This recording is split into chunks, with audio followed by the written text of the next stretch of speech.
सत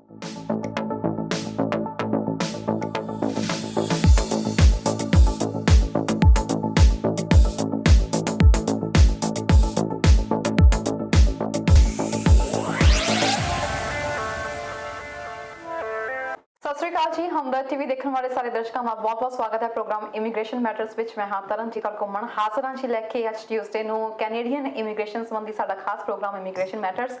Canadian immigration ਦੇ ਵਿੱਚ ਕੀ ਨਵੀਆਂ ਅਪਡੇਸ਼ਨਸ ਆਈਆਂ ਨੇ, ਕਿਹੜੇ ਬੈਂਸ ਤੋਂ ਇਸ ਵਕਤ ਰਿਸਟ੍ਰਿਕਸ਼ਨਸ ਜਿਹੜੀਆਂ ਨੇ ਉਹ ਚੁੱਕੀਆਂ ਜਾ ਰਹੀਆਂ ਨੇ, ਇਸ ਵਕਤ ਕਿਹੜੀ ਨਵੀਆਂ ਅਪਡੇਸ਼ਨਸ ਨੇ, ਇਹ ਲੈ ਕੇ ਹਾਜ਼ਰ ਹਾਂ ਜੀ। ਸੋ ਜੇਕਰ ਤੁਹਾਡਾ ਕੋਈ ਸਵਾਲ ਹੈ ਅੱਜ ਕੈਨੇਡੀਅਨ ਇਮੀਗ੍ਰੇਸ਼ਨ ਸੰਬੰਧੀ, ਸਾਨੂੰ ਹੇਠ ਲਿਖੇ ਨੰਬਰਸ ਦੇ ਵਿੱਚ ਕਾਲ ਕਰ ਸਕਦੇ ਹੋ ਲਾਈਵ ਪ੍ਰੋਗਰਾਮ ਦੇ ਵਿੱਚ। ਇਸ ਦੇ ਨਾਲ ਹੀ ਤੁਹਾਡੇ ਸਵਾਲਾਂ ਦੇ ਜਵਾਬ ਦੇਣ ਲਈ ਤੇ ਸਾਨੂੰ ਕੈਨੇਡੀਅਨ ਇਮੀਗ੍ਰੇਸ਼ਨ ਸੰਬੰਧੀ ਨਵੀਂ ਜਾਣਕਾਰੀ ਦੇਣ ਲਈ स्टूडियो में मौजूद ने साडे नाल CWC इमीग्रेशन तो गुरप्रीत खैरा जी। बहुत बहुत स्वागत है सर। बहुत शुक्रिया तरण ते सारे दर्शकों ਨੂੰ ਸਤਿ ਸ਼੍ਰੀ ਅਕਾਲ ਜੀ।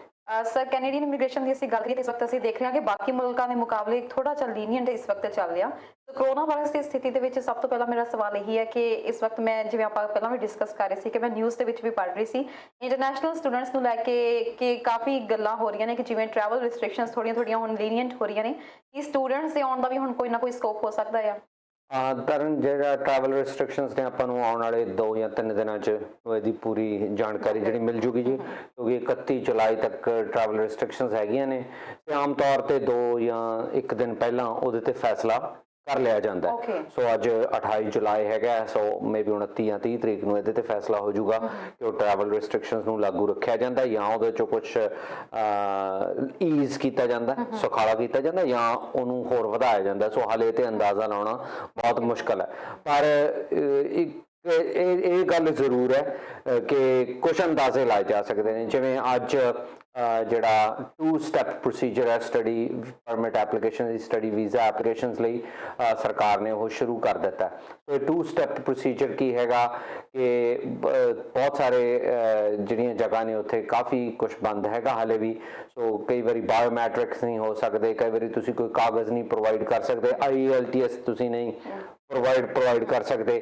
ਸੋ ਉਹਦੇ ਲਈ ਕੀ ਕੀਤਾ, 2 ਸਟੈਪ ਪ੍ਰੋਸੀਜਰ ਹੈ। ਪਹਿਲਾ ਸਟੈਪ ਇਹ ਹੈਗਾ ਕਿ ਤੁਸੀਂ ਜੋ ਵੀ ਕਾਗਜ਼ ਨੇ ਉਹ ਕਾਲਜ ਐਡਮਿਸ਼ਨ ਹੋਗੀ, ਇਹਦੇ ਨਾਲ ਤੁਸੀਂ ਆਪਣੀ ਫਾਈਨੈਂਸ਼ੀਅਲ ਐਬਿਲਿਟੀ ਪ੍ਰੂਵ ਕਰਨ ਲਈ ਕਾਗਜ਼ ਦੇਤੇ। ਉਹ ਤੋਂ ਬਾਅਦ ਤੁਹਾਨੂੰ ਅਪਰੂਵਲ ਇਨ ਪ੍ਰਿੰਸੀਪਲ ਹੈ ਜਿਹੜਾ ਉਹ ਦੇ ਦਿੱਤਾ ਜਾਊਗਾ। ਅਪਰੂਵਲ ਇਨ ਪ੍ਰਿੰਸੀਪਲ ਦਾ ਮਤਲਬ ਹੈ ਕਿ ਤੁਸੀਂ ਕੈਨੇਡੀਅਨ ਇੰਸਟੀਟਿਊਸ਼ਨ ਦੀ ਆਨਲਾਈਨ ਪੜ੍ਹਾਈ ਹੈ ਜਿਹੜੀ ਉਹ ਕਰ ਸਕਦੇ ਹੈਗੇ ਹੋ। ਸੋ ਜਦੋਂ ਤੁਸੀਂ ਪੜ੍ਹਾਈ ਕਰੋਗੇ ਤੇ ਉਸ ਤੋਂ ਬਾਅਦ ਜਦੋਂ ਟਰੈਵਲ ਰਿਸਟ੍ਰਿਕਸ਼ਨਸ ਹਟਣਗੀਆਂ ਉਸ ਤੋਂ ਬਾਅਦ ਤੁਸੀਂ ਜੋ ਵੀ ਰਹਿੰਦੇ ਕਾਗਜ਼ ਨੇ ਉਹ ਪੂਰੇ ਕਰ ਦੋਗੇ ਤਾਂ ਤੁਹਾਨੂੰ ਆਉਣ ਲਈ ਇਜਾਜ਼ਤ ਦੇ ਦਿੱਤੀ ਜਾਊਗੀ। ਸੋ ਇਹ ਤੋਂ ਅੰਦਾਜ਼ਾ ਲਾਇਆ ਜਾ ਸਕਦਾ ਹੈ ਕਿ ਜਿਹੜੇ ਇੰਡੀਵਿਜੂਅਲ ਹੁਣ 15 ਸਤੰਬਰ ਤੋਂ ਪਹਿਲਾਂ ਐਪਲੀਕੇਸ਼ਨਸ ਕਰਨਗੇ ਉਹ ਸ਼ਾਇਦ ਨਹੀਂ ਆ ਪਾਉਣਗੇ, ਅਦਰਵਾਈਜ਼ ਤਾਂ ਟਰੈਵਲ ਰਿਸਟ੍ਰਿਕਸ਼ਨਸ ਦਾ ਕੋਈ ਮਤਲਬ ਨਹੀਂ ਰਹਿ ਜਾਂਦਾ। ਜੇ ਟਰੈਵਲ ਰਿਸਟ੍ਰਿਕਸ਼ਨਸ ਖਤਮ ਕਰਨੀਆਂ ਹੁੰਦੀਆਂ ਤਾਂ ਸਟੂਡੈਂਟਸ ਦੇ ਉੱਤੇ ਤਾਂ ਫਿਰ ਇਹ ਪ੍ਰੋਸੈਸ ਸ਼ੁਰੂ ਕਰਨ ਦਾ ਕੋਈ ਮਤਲਬ ਨਹੀਂ ਰਹਿ ਜਾਂਦਾ ਸੀ।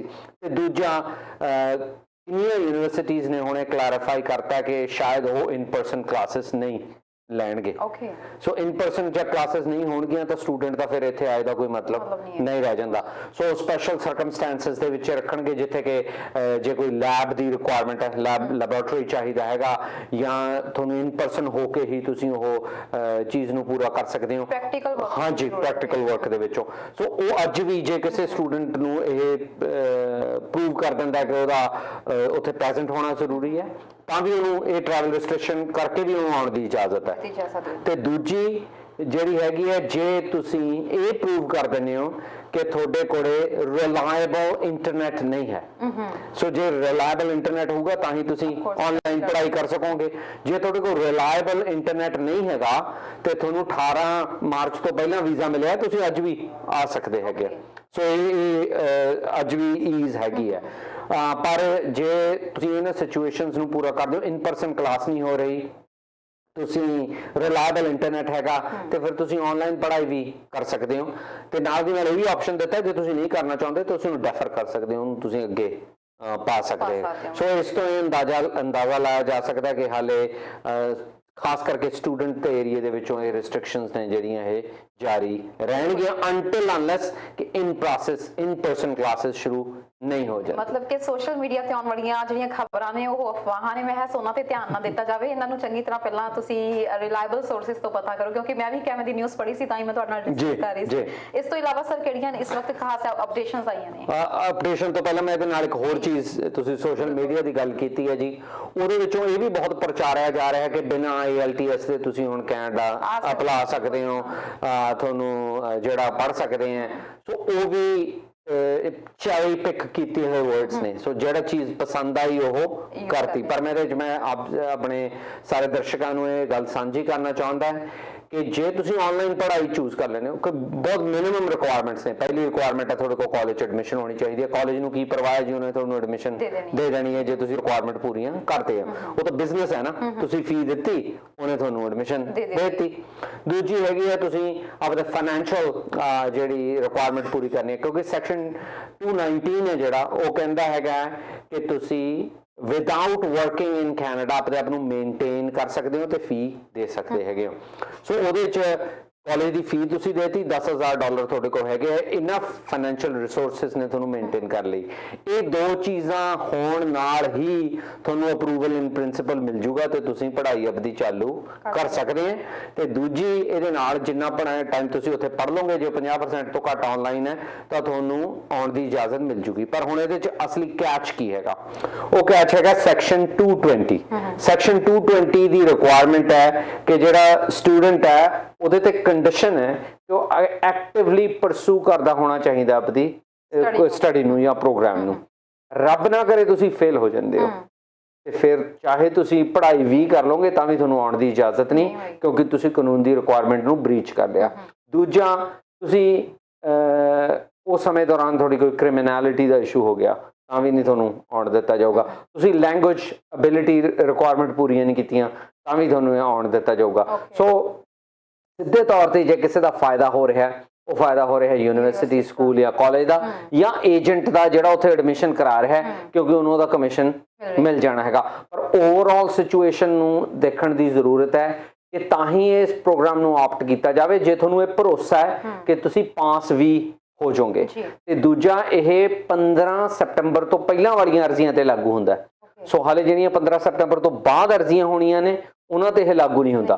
ਹੁਣ ਉੱਥੋਂ ਇਹ ਅੰਦਾਜ਼ਾ ਲਾਇਆ ਜਾ ਸਕਦਾ ਹੈ ਕਿ ਸ਼ਾਇਦ 15 ਸਤੰਬਰ ਤੋਂ ਬਾਅਦ ਕੁਝ ਟਰੈਵਲ ਰਿਸਟ੍ਰਿਕਸ਼ਨਸ ਈਜ਼ ਹੋਣੀਆਂ ਸ਼ੁਰੂ ਹੋ ਜਾਣਗੀਆਂ, ਕਿਉਂਕਿ ਉਹ ਜਿਹੜੀਆਂ ਅਗਲੀਆਂ ਐਡਮਿਸ਼ਨਸ ਨੇ ਉਹ ਜਨਵਰੀ ਲਈ ਹੋਣਗੀਆਂ ਤਰਨ, ਕਿਉਂਕਿ 15 ਸਤੰਬਰ ਤੱਕ ਤਾਂ ਆਹ ਕਲਾਸਿਸ ਸ਼ੁਰੂ ਹੋ ਗਈਆਂ। ਉਹ ਤੋਂ ਬਾਅਦ ਤਾਂ ਕਲਾਸ ਸ਼ੁਰੂ ਨਹੀਂ ਹੋਣੀ, ਅਗਲੀ ਕਲਾਸ ਸ਼ੁਰੂ ਹੋਣੀ ਹੈ ਜਨਵਰੀ ਦੇ ਵਿੱਚੋਂ। ਜੇ ਜਨਵਰੀ 'ਚ ਇਨ ਪਰਸਨ ਕਲਾਸਿਸ ਸ਼ੁਰੂ ਹੋਣਗੀਆਂ ਤਾਂ ਫਿਰ ਉਹ ਜਿਹੜੀਆਂ ਐਪਲੀਕੇਸ਼ਨਸ ਨੇ ਉਹ ਰੈਗੂਲਰ ਪ੍ਰੋਸੈਸ ਦੇ ਥਰੂ ਲਈਆਂ ਜਾਣਗੀਆਂ। ਸੋ ਇੱਥੋਂ ਇਹ ਅੰਦਾਜ਼ਾ ਲਾਇਆ ਜਾ ਸਕਦਾ ਹੈ। ਵੈਸੇ ਵੀ ਹੁਣ ਇੰਡੀਆ ਦੀ ਵੀ ਅਸੀਂ ਗੱਲ ਕਰੀਏ 5th ਫੇਜ਼ ਦੀ ਉਹਨਾਂ ਨੇ ਫਲਾਈਟਸ ਅਨਾਉਂਸ ਕੀਤੀਆਂ ਵੰਦੇ ਭਾਰਤ ਮਿਸ਼ਨ ਕੈਨੇਡਾ ਤੋਂ ਜਿਹੜੀਆਂ ਇਸ ਵਕਤ ਇੱਥੇ ਜਾਣਗੀਆਂ। ਸੋ ਅਸੀਂ ਕਹਿ ਸਕਦੇ ਹਾਂ ਕਿ ਅਜੇ ਅਗਸਤ ਦੇ ਮਹੀਨੇ ਵੀ ਅਜੇ ਫਲਾਈਟਸ ਵਗੈਰਾ ਓਪਨ ਨਹੀਂ ਹੋਣਗੀਆਂ ਹਾਲੇ, ਕਿਉਂਕਿ ਇੰਡੀਆ ਦੀ ਇਟਸੈਲਫ ਜਿਹੜਾ ਸਿਚੁਏਸ਼ਨ ਹੈ ਉਹ ਚੰਗੇ ਨੰਬਰਸ ਨਹੀਂ ਹੈਗੇ ਜੀ। ਤੇ ਇਸ ਕਰਕੇ ਮੇ ਬੀ ਇਹ ਪੋਸੀਬਿਲਿਟੀ ਹੋ ਸਕਦੀ ਹੈ ਕਿ ਆਉਣ ਵਾਲੇ ਸਮੇਂ ਦੇ ਵਿੱਚੋਂ ਕੁਝ ਕੰਟਰੀਜ਼ ਨੂੰ ਈਜ਼ ਕਰ ਦਿੱਤਾ ਜਾਵੇ, ਕੁਝ ਕੰਟਰੀਜ਼ ਨੂੰ ਨਾ ਈਜ਼ ਕਰ ਦਿੱਤਾ, ਜਿਵੇਂ ਯੂਨਾਈਟਿਡ ਸਟੇਟਸ ਜਾਂ ਯੂਰਪ ਕਰ ਰਹੇ ਨੇ। ਕੈਨੇਡਾ ਨੇ ਤਾਂ ਓਵਰਆਲ ਹੀ ਕੀਤਾ ਹੋਇਆ ਨਾ, ਸੋ ਪਿਕ ਐਂਡ ਚੂਜ਼ ਨਹੀਂ ਕੀਤਾ। ਮੇ ਬੀ ਆਉਣ ਵਾਲੇ ਸਮੇਂ 'ਚ ਸ਼ਾਇਦ ਪਿਕ ਐਂਡ ਚੂਜ਼ ਵੀ ਕੀਤਾ।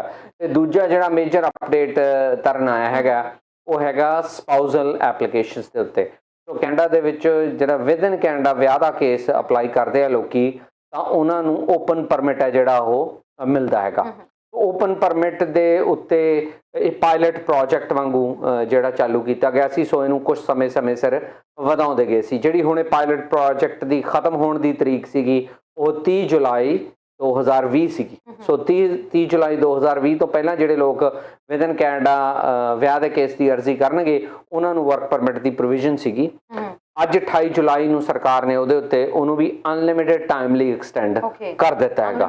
ਹਾਂਜੀ, ਜਦੋਂ ਤੱਕ ਕੋਈ ਰੈਗੂਲੇਟਰੀ ਚੇਂਜਸ ਇਹਤੇ ਨਹੀਂ ਲਿਆਂਦੇ ਜਾਂਦੇ। ਰੈਗੂਲੇਟਰੀ ਚੇਂਜਸ ਦਾ ਮਤਲਬ ਹੈ ਕਿ ਹੁਣ ਇਹਨੂੰ ਪਾਇਲਟ ਪ੍ਰੋਜੈਕਟ ਦੀ ਜਗ੍ਹਾ ਹਟਾ ਕੇ ਪੱਕੇ ਤੌਰ ਤੇ ਕਰ ਦਿੱਤੇ ਜਾਊਗੇ। ਸੋ ਜਦੋਂ ਤੱਕ ਰੈਗੂਲੇਸ਼ਨ 'ਚ ਚੇਂਜ ਨਹੀਂ ਆਉਂਦੀਆਂ ਉਦੋਂ ਤੱਕ ਇਹਨੂੰ ਲਾਗੂ ਮੰਨਿਆ ਜਾਊਗਾ। ਸੋ ਉਹਨਾਂ ਲੋਕਾਂ ਲਈ ਬਹੁਤ ਫਾਇਦਾ ਹੈ ਤੇ ਗੁੱਡ ਨਿਊਜ਼ ਹੈਗੀ ਹੈ ਜਿਨ੍ਹਾਂ ਨੇ ਆਉਣ ਵਾਲੇ ਸਮੇਂ 'ਚ ਵਿਦਨ ਕੈਨੇਡਾ ਵਿਆਹ ਦਾ ਪਰਮਾਨੈਂਟ ਰੈਜ਼ੀਡੈਂਸ ਦਾ ਕੇਸ ਅਪਲਾਈ ਕਰਨਾ ਸੀਗਾ ਤੇ ਹੁਣ ਉਹ ਵਰਕ ਪਰਮਿਟ ਦੀ ਅਰਜ਼ੀ ਵੀ ਆਪਣੀ ਨਾਲ ਕਰ ਸਕਣਗੇ।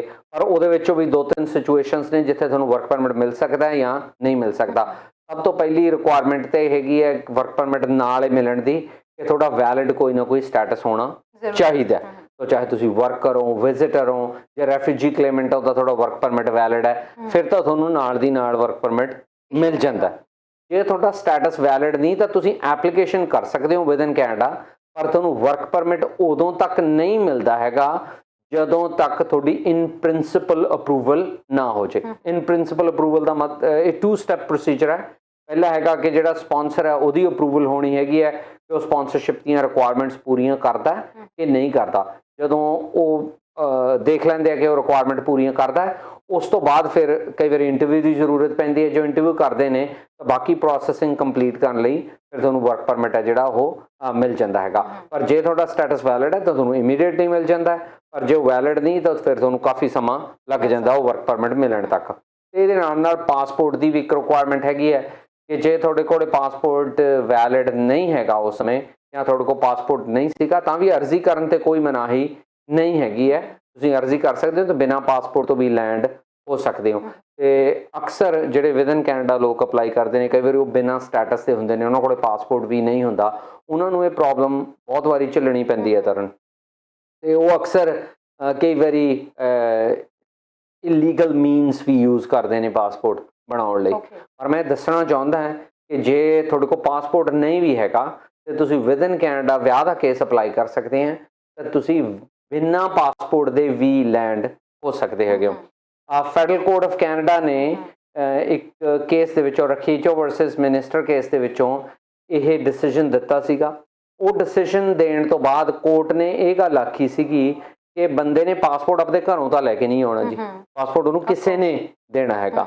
ਤੋ ਜਿਹੜੀ ਚੀਜ਼ ਉਹ ਪ੍ਰੋਡਿਊਸ ਨਹੀਂ ਕਰ ਸਕਦਾ ਉਹਦੇ ਕਰਕੇ ਉਹਨੂੰ ਪੀਨਲਾਈਜ਼ ਨਾ ਕੀਤਾ ਜਾਵੇ, ਕਿਉਂਕਿ ਇੰਡੀਅਨ ਗਵਰਨਮੈਂਟ ਦੀ ਇਹ ਪਾਲਿਸੀ ਹੈਗੀ ਹੈ ਕਿ ਜਿਹੜੇ ਲੋਕ ਰੈਫਿਊਜੀ ਕਲੇਮ ਕਰਦੇ ਨੇ ਕੈਨੇਡਾ ਦੇ ਵਿੱਚ ਆ ਕੇ ਇੰਡੀਆ ਤੋਂ, ਤਾਂ ਉਹਨਾਂ ਨੂੰ ਉਹ ਪਾਸਪੋਰਟ ਫੈਸਿਲਿਟੀ ਡਿਨਾਈ ਕਰ ਦਿੰਦੇ ਨੇ, ਉਹਨੂੰ ਪਾਸਪੋਰਟ ਨਹੀਂ ਦਿੰਦੇ। ਜੇ ਤੁਹਾਡੇ ਕੋਲ ਪਾਸਪੋਰਟ ਹੈ ਨਹੀਂ ਸੀ, ਤੁਸੀਂ ਦੁਬਾਰੇ ਪਾਸਪੋਰਟ ਬਣਾਉਣ ਜਾਂਦੇ ਹੋ, ਦੇਖਦੇ ਨੇ ਰੈਫਿਊਜੀ ਕਲੇਮੈਂਟ ਸੀਗਾ ਇਹ, ਤਾਂ ਪਾਸਪੋਰਟ ਨਹੀਂ ਦਿੰਦੇ। ਉਹਨਾਂ ਕੇਸਿਸ ਦੇ ਵਿੱਚੋਂ ਹੀ ਕੋਰਟ ਨੇ ਇਹ ਡਿਸੀਜਨ ਕੀਤਾ ਸੀਗਾ। ਸੋ ਉੱਥੇ 2 ਉਹਨਾਂ ਨੇ ਸਿਚੁਏਸ਼ਨਸ ਦੇ ਉੱਤੇ ਵਿਚਾਰ ਕੀਤਾ। ਪਹਿਲਾ ਸਿਚੁਏਸ਼ਨ ਇਹ ਸੀਗਾ ਕਿ ਜਦੋਂ ਤੁਸੀਂ ਐਪਲੀਕੇਸ਼ਨ ਫਾਈਲ ਕੀਤੀ ਉਸ ਸਮੇਂ ਤੁਹਾਡਾ ਪਾਸਪੋਰਟ ਵੈਲਿਡ ਸੀਗਾ। ਜੇ ਉਸ ਸਮੇਂ ਵੈਲਿਡ ਸੀ ਫਿਰ ਤੁਹਾਨੂੰ ਕਸੂਰਵਾਰ ਨਹੀਂ ਠਹਿਰਾਇਆ ਜਾ ਸਕਦਾ, ਕਿਉਂਕਿ ਫਿਰ ਤਾਂ ਇਮੀਗ੍ਰੇਸ਼ਨ ਨੇ ਡਿਲੇ ਕੀਤਾ ਨਾ ਪ੍ਰੋਸੈਸ ਨੂੰ। ਤੁਹਾਡਾ ਤਾਂ ਪਾਸਪੋਰਟ ਵੈਲਿਡ ਸੀ ਤੇ ਤੁਹਾਨੂੰ ਉੱਦਾਂ ਹੀ ਲੈਂਡ ਕਰਾਇਆ ਜਾਵੇ। ਤੇ ਦੂਜਾ, ਜੇ ਤੁਹਾਡਾ ਪਾਸਪੋਰਟ ਵੈਲਿਡ ਨਹੀਂ ਸੀ ਜਾਂ ਤੁਹਾਡੇ ਕੋਲ ਕਦੇ ਵੀ ਨਹੀਂ ਸੀ ਜਾਂ ਉਹ ਗੁੰਮ ਗਿਆ ਸੀਗਾ ਅਰਜ਼ੀ ਲਾਉਣ ਦੇ ਮੌਕੇ ਤੱਕ, ਤੇ ਫਿਰ ਤੁਸੀਂ ਇੱਕ ਹੋਰ ਐਪਲੀਕੇਸ਼ਨ ਕਰਨੀ ਹੈ ਜਿਹੜੀ ਕਿ ਤੁਹਾਨੂੰ ਐਗਜ਼ੈਂਪਟ ਕਰਦੀ ਹੋਵੇ ਕੰਡੀਸ਼ਨ ਤੋਂ ਕਿ ਤੁਹਾਨੂੰ ਪਾਸਪੋਰਟ ਤੋਂ ਬਿਨਾਂ ਵੀ ਲੈਂਡ ਕਰਾਇਆ ਜਾ ਸਕਦਾ ਹੈਗਾ। ਤੋ ਜੇ ਕਿਸੇ ਨੇ ਵੀ ਵਿਆਹ ਦਾ ਕੇਸ ਕੈਨੇਡਾ ਦੇ ਵਿੱਚ ਅਪਲਾਈ ਕੀਤਾ ਹੈਗਾ ਤੇ ਉਹਨਾਂ ਕੋਲ ਪਾਸਪੋਰਟ ਨਹੀਂ ਹੈਗਾ, ਉਹ ਬਿਨਾਂ ਪਾਸਪੋਰਟ ਵੀ ਲੈਂਡ ਹੋ ਸਕਦੇ ਨੇ। ਉਹਨਾਂ ਨੂੰ ਕੋਈ ਫਰੋਜੂਲੈਂਟ ਇਲੀਗਲ ਮੀਨਸ ਨਹੀਂ ਯੂਜ਼ ਕਰਨੇ ਚਾਹੀਦੇ ਜੀ ਪਾਸਪੋਰਟ ਅਬਟੇਨ ਕਰਨ ਨੂੰ। ਕਈ ਕੇਸਿਸ ਦੇ ਵਿੱਚ ਉਹ ਦੇਖਿਆ ਕਿ ਕਈ ਵਾਰੀ ਉਹਨੂੰ ਨਕਲੀ ਪਾਸਪੋਰਟ ਦਿੱਤਾ ਜਾਂਦਾ ਜਿਹੜਾ ਕਿ ਉਹਨਾਂ ਲਈ ਬਹੁਤ ਜ਼ਿਆਦਾ ਭਾਰੀ ਪੈਂਦਾ ਹੈਗਾ। ਤੇ ਕਈ ਵਾਰੀ ਉਹਨਾਂ ਨੇ ਕੋਈ ਹੋਰ ਇਨਫੋਰਮੇਸ਼ਨ ਪਾਸਪੋਰਟ ਦੇ ਦਿੱਤੀ ਹੁੰਦੀ ਹੈ ਤੇ ਤੁਸੀਂ ਇਸ ਪਾਸਪੋਰਟ ਤੇ ਡਿਫਰੈਂਟ ਇਨਫੋਰਮੇਸ਼ਨ ਦਿੰਦੇ ਹੋ, ਉਹ ਤੁਹਾਨੂੰ 5 ਸਾਲ ਤੱਕ ਬੈਨ ਵੀ ਕਰਾ ਸਕਦਾ ਹੈ। ਸੋ ਜੇ ਵਿਦਨ ਕੈਨੇਡਾ ਕੇਸ ਅਪਲਾਈ ਕੀਤਾ ਤੇ ਪਾਸਪੋਰਟ ਹੈ ਨਹੀਂ ਤਾਂ ਵੀ ਤੁਸੀਂ ਲੈਂਡ ਹੋ ਸਕਦੇ ਹੋ। ਤੇ ਦੂਜਾ, ਹੁਣ ਤੁਹਾਨੂੰ ਫਿਕਰ ਕਰਨ ਦੀ ਲੋੜ ਨਹੀਂ ਕਿਉਂਕਿ ਇਹ ਵਰਕ ਪਰਮਿਟ ਵਾਲੇ ਜਿਹੜਾ ਪਾਇਲਟ ਹੈ ਉਹਨੂੰ ਇਨਡੈਫੀਨਿਟਲੀ ਐਕਸਟੈਂਡ ਕਰ ਦਿੱਤਾ ਗਿਆ। ਸਰ ਇੱਕ ਮੈਂ ਪੁੱਛਣਾ ਚਾਹੂੰਗੀ ਇਹਦੇ ਵਿੱਚ ਕੁਐਸਚਨ ਹੈ ਕਿ ਅੱਜ ਕੱਲ ਆਨਲਾਈਨ ਮੈਰਿਜਸ ਵੀ ਕੁਝ ਹੋ ਰਹੀਆਂ ਨੇ, ਕਿ ਆਨਲਾਈਨ ਮੈਰਿਜਸ ਦੇ ਵਿੱਚ ਕੱਲ ਨੂੰ ਸਪਾਊਸ ਵੀਜ਼ਾ ਨੂੰ ਲੈ ਕੇ ਜਾਂ PR ਵੀਜ਼ਾ ਨੂੰ ਲੈ ਕੇ ਕੋਈ ਪ੍ਰੋਬਲਮਸ ਆ ਸਕਦੀਆਂ ਨੇ, ਕਿਉਂਕਿ ਆਨਲਾਈਨ ਮੈਰਿਜਸ ਦਾ ਕੋਵਿਡ ਦੇ ਕਰਕੇ ਹੁਣ ਟ੍ਰੈਂਡ ਕਾਫੀ ਜ਼ਿਆਦਾ ਵਧਣਾ ਸ਼ੁਰੂ ਹੋ ਰਿਹਾ ਹੈ। ਜਿਹੜਾ ਵਿਆਹ ਦਾ ਕੇਸ ਹੈਗਾ ਤਰਨ, ਉਹਦੇ ਵਿੱਚ ਸਪੈਸੀਫਿਕਲੀ ਇਹ ਗੱਲ ਇੰਪੋਰਟੈਂਟ ਹੈ ਕਿ ਜਿਹੜਾ ਵਿਆਹ ਹੈ ਉਹ ਜਿਸ ਮੁਲਕ 'ਚ ਹੋਇਆ ਉੱਥੇ ਵੀ ਵੈਲਿਡ ਹੋਣਾ ਚਾਹੀਦਾ ਤੇ ਕੈਨੇਡਾ ਦੇ ਅੰਦਰ ਵੀ ਵੈਲਿਡ ਹੋਣਾ ਚਾਹੀਦਾ ਹੈਗਾ। ਤੋ ਜੇ ਉਸ ਮੁਲਕ ਦੀ ਰਿਕੁਆਇਰਮੈਂਟ ਹੈਗੀ ਹੈ ਕਿ ਉਹ ਵਿਆਹ ਉਸ ਤਰ੍ਹਾਂ ਹੋ ਸਕਦਾ ਹੈ ਤਾਂ ਉਹ ਕੈਨੇਡਾ 'ਚ ਵੀ ਵੈਲਿਡ ਮੰਨਿਆ ਜਾਊਗਾ। ਜੇ ਉਹ ਮੁਲਕ 'ਚ ਉਹ ਰਿਕੁਆਇਰਮੈਂਟ ਨਹੀਂ ਮੀਟ ਕਰਦਾ ਤਾਂ ਫਿਰ ਉਹ ਇੱਥੇ ਵੀ ਵੈਲਿਡ ਨਹੀਂ ਮੰਨਿਆ ਜਾਊਗਾ। ਹੁਣ ਸਪੈਸੀਫਿਕਲੀ ਜਿਹੜੀ ਇਹਨੂੰ ਕਈ ਵਾਰੀ ਪ੍ਰੋਕਸੀ ਮੈਰਿਜ ਦਾ ਵੀ ਨਾਂ ਦਿੱਤਾ ਜਾਂਦਾ ਹੈਗਾ, ਤੇ ਜਿਹੜਾ ਹਿੰਦੂ ਮੈਰਿਜ ਐਕਟ ਹੈ ਉਹਦੇ 'ਚ ਇਹ ਪ੍ਰੋਕਸੀ ਮੈਰਿਜ ਅਲਾਉਡ ਨਹੀਂ ਹੈਗੀ ਹੈ। ਤਾਂ ਤੁਹਾਨੂੰ ਫਿਜ਼ੀਕਲੀ ਪ੍ਰੈਜ਼ੈਂਟ ਹੋਣਾ ਪਊਗਾ, ਕਿਉਂਕਿ ਸੈਕਸ਼ਨ 7 ਹੈ ਉਹ ਬਹੁਤ ਕਲੀਅਰ ਹੈ ਹਿੰਦੂ ਮੈਰਿਜ ਐਕਟ ਦਾ। ਉਹ ਕਹਿੰਦਾ ਹੈਗਾ ਕਿ ਜੋ ਕਸਟਮਸ ਰਿਚੁਅਲਸ ਫੋਲੋ ਹੋਣੇ ਜ਼ਰੂਰੀ ਨੇ ਤਾਂ ਹੀ ਵਿਆਹ ਨੂੰ ਵੈਲਿਡ ਮੰਨਿਆ ਜਾਊਗਾ। ਹੁਣ ਹਿੰਦੂ ਮੈਰਿਜ ਐਕਟ ਦੇ ਥੱਲੇ ਹਿੰਦੂਜ਼ ਵੀ ਆਉਂਦੇ ਆ, ਸਿੱਖ ਵੀ ਆਉਂਦੇ ਆ, ਬੁੱਧਿਸਟ ਵੀ ਆਉਂਦੇ ਆ ਤੇ ਜੈਨ ਵੀ ਆਉਂਦੇ ਆ। ਸੋ ਜਿਹੜੀਆਂ ਵੀ ਵਿਆਹ ਦੀਆਂ ਉਹਨਾਂ ਦੀਆਂ ਰਿਕੁਆਇਰਮੈਂਟ ਨੇ ਉਹ ਪੂਰੀਆਂ ਹੋਣੀਆਂ ਚਾਹੀਦੀਆਂ। ਹੁਣ ਜੇ ਹਿੰਦੂ ਵਿਆਹ ਹੋ ਰਿਹਾ ਤਾਂ ਉਹ ਸਪਤਪਦੀ ਹੈ ਜਿਹੜਾ ਅਗਨੀ ਦੇ ਆਲੇ ਦੁਆਲੇ ਫੇਰੇ 7 ਫੇਰੇ ਉਹ ਹੋਣੇ ਜ਼ਰੂਰੀ ਨੇ। ਉਹ ਪ੍ਰੋਕਸੀ 'ਚ ਤਾਂ ਉਹ ਨਹੀਂ ਹੋ ਸਕਦੇ।